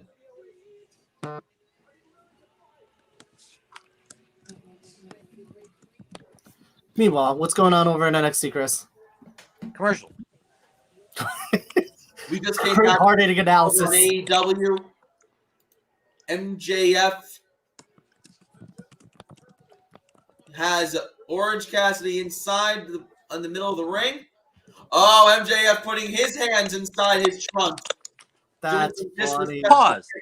Oh, look at this. Pause. The varsity, Better varsity description, Blondes please. have come out to show some support for Orange Cassidy. Wait, what's the pause, Chris? No, he said MJF is putting his hands in his pants. I said pause. Oh. Good catch.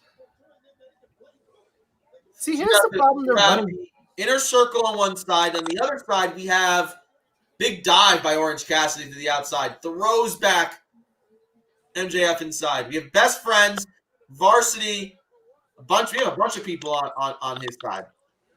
Basically, everyone that was in the Dynamite Dozen Battle Royale. Yep. For the most part. Big swinging DDT by Orange Cassidy. He rolls out to the outside, goes up to the top rope. But he's selling that hand, which is great. Another DDT. That's because Orange Cassidy gets it. He's just really smart with how he handles it. Anyone who says Orange Cassidy is not a good wrestler or he's killing the biz is an idiot. Orange Cassidy understands what his role is and understands how to play his role effectively better than anybody else. Absolutely. The only thing that I will have a critique on is that they're risking overexposing him right now. Because Orange Cassidy had the bonus of being in the independent circuit where he wouldn't have to do shows so often. So he can have the whole, do nothing in sloth style. But every week he's wrestling at this point where he's trying every match. Yep. You can't really have the sloth style. And again, the thing with Orange Cassidy, which was the special attraction, was when he did go off. Oh, It's yeah. why his match with Hack the first time is one of my favorite Orange Cassidy matches, because it was when he finally exploded and we saw what Orange Cassidy can really do. Exactly. And the whole build to that was that he was going to try. Yep. He did. And now every other match he's basically trying. So Exactly. it feels So, starting I to mean, fall. So the thing, but I agree with you, and I think that's an overarching problem with AEW is because they book their matches in an indie style where every match is so important and every match has serious meaning. The problem is that when you would do that and it would be like a couple of weeks before you'd see the next match, that's one thing. Every week you're seeing these people over and over again. Exactly. And you worry about special attraction people like Orange Cassidy getting overexposed. It's a problem. If you were going to do the Lucha Underground style where you had one wrestler show up like every 2 or 3 weeks so everyone maintains their freshness, then yeah, this would work perfectly. Whoa, big. Wow, that was huge. That was a massive. Oh, they left. That precision did. I don't even know that was crazy. I didn't catch it. I flipped over at NXT. Yeah, and he did a huge flip to the outside, and he landed. Orange Cassidy's back landed directly on Jake Hager's head. Nice. I mean, directly on his head. I thought he was in a big problem. Chris, what's going on over in NXT? Ember By Moon is MJF, evening up the fight. and he uses the ropes to try to get some help. See, Ember Moon is starting to regain some momentum against Raquel Gonzalez. Oh man, the Yes. Lumberjacks are starting to. The bat. Floyd the Bat. He's got the. Oh, what's? Oh man, MJF does an Eddie Guerrero. Oh, but he puts his hands inside the pockets. He can't take the bat if his hands are in his pockets. Yeah, I don't He outsmarts MJF. MJF stands over him with a bat. Eagle on the mountains, we're gonna have to go underneath. Orange Cassidy pretending to be out cold. Towers. Yeah, no. Oh, beach break by Orange Cassidy. Great, this is it. 1, 2. Oh, the 2. Meanwhile, in NXT, I see we got a caption for Austin Theory and Johnny Gargano versus Leon Ruff and Kushida, as Chris mentioned, Next week. next week. Oh man, armbar by MJF, and he still is attacking the hand Down one. of Orange Cassidy. Oh, he's gonna do some joint manipulation on the fingers. Yeah, you're good. I managed to get it from. Superman Orange punch punch. to the injured hand. Orange punch by Orange Cassidy. Meanwhile, in NXT, I see Ember Moon just 1, jumped off one of the 2. railings. Oh, he didn't get the full power. He couldn't do the full closed fist. Oh, Orange Cassidy just threw off his shoulder. Another orange punch. 1, 2. Oh, he had the 3. He had the 3, but Wardlow pulls the leg of MJF onto the bottom rope. And now all the Lumberjacks are just going crazy fighting each other right now. It's a complete mess. A Meanwhile, on slaughter NXT. doctor, to say the least. Meanwhile, on NXT, I see that Excuse me, Miro. Miro clotheslines Orange Cassidy. Nick. Orange Calm we're Cassidy. covering down, NXT my 2, friend. remember? Sorry. Calm down, bud. You are in it. You're in the arena right now. I'm sorry. Miro just came out of nowhere, and I was just telling the people what happened. Go ahead. So a lot happened on NXT while Nick was marking out on the side. Ember Moon jumped off one of the railings on the side of the barricades, got caught by Raquel Gonzalez, who proceeded to turn Ember Moon into a lawn dart into the ring post, catching a 2 count as of right now. Ember Moon also retaliated by kicking Raquel Gonzalez's head into the ring post as well. Back to you, Nick. No, it's just a complete mess now. MJF pinned an unconscious Orange Cassidy to retain his ring. Miro and Kip Sabian are having their fights now with best friends. Everyone's trying to get some order in here. All the reps and black shirts are out right now. Oh, you picked all three. Miro just punched somebody. He kicked another guy now. We could try to kill somebody. And, Raquel with a lariat over on Ember Moon, countering the Eclipse. Oh my God! Did he throw the security guard at anybody? I mean, you can't do it. Is Miro wearing Versace couture? Yes, he is. Amazing. Only Miro can wear a Versace couture shirt. Love No it. beating up people. I love it. No! What happened? It's 9 o'clock and my stream just ended. Your stream ended? Yeah. It's 9 Okay, o'clock. I got NXT then. They got to pick up Miro, over, somehow at the end of this, Miro stands tall.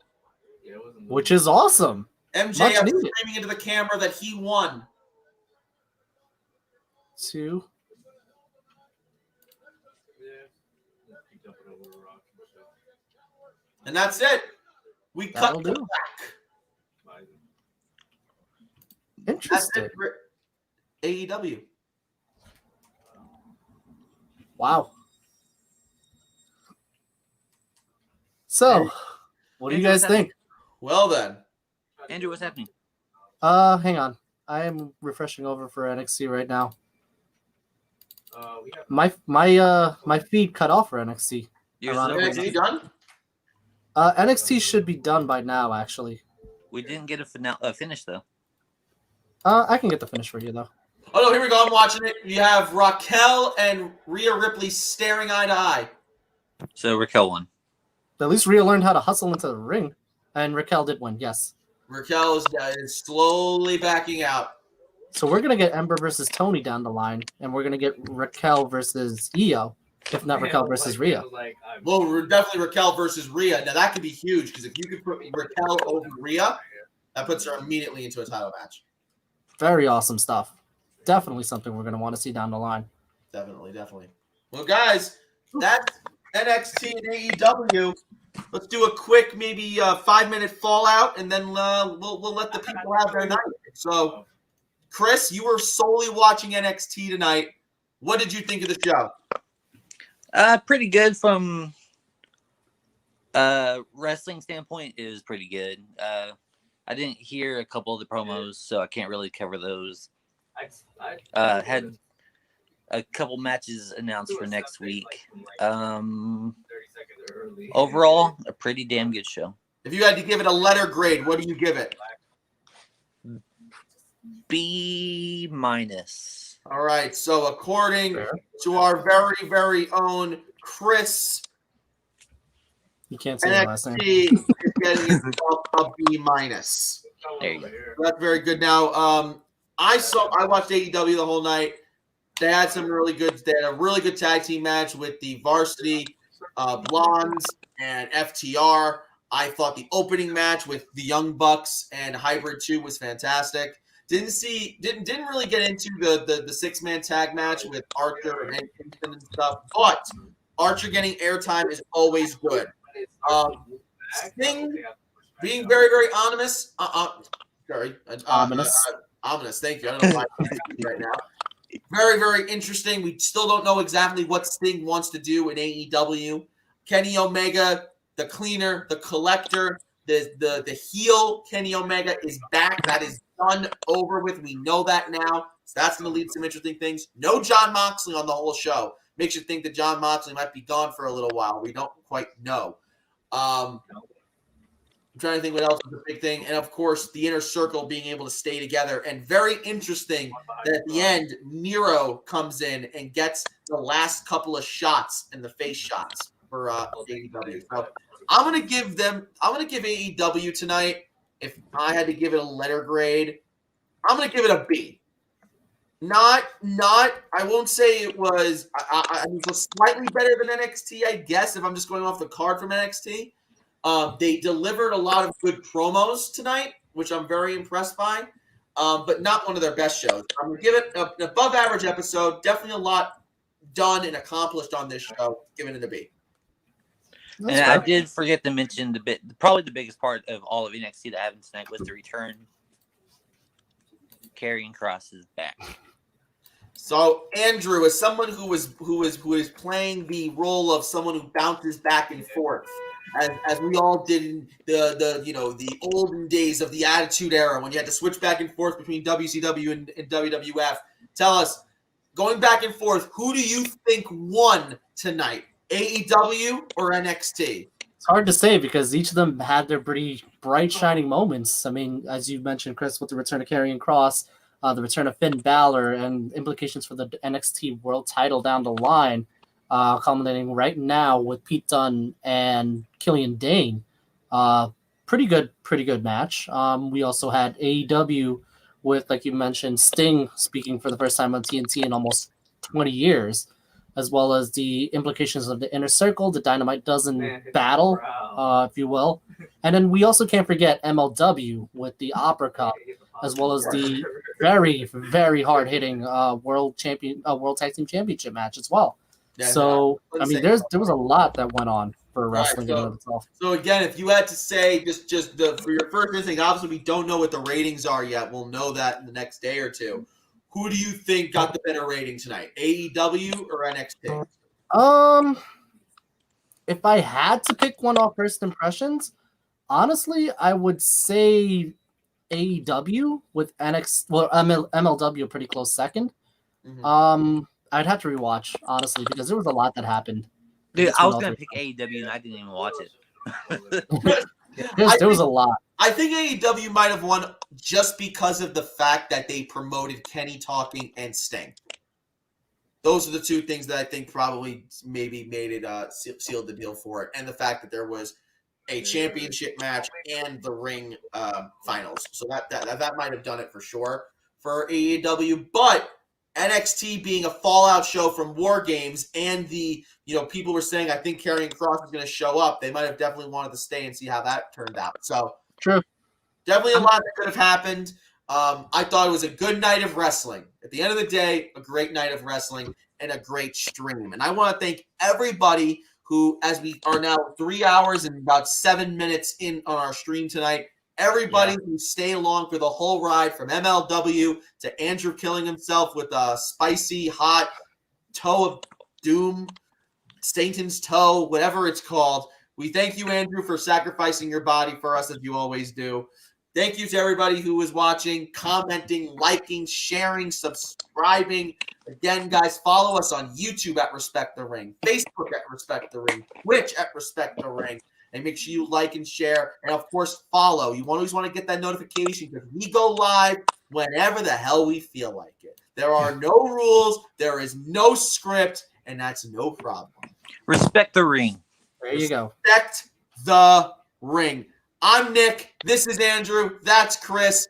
We'll see you guys later. Peace. Respect.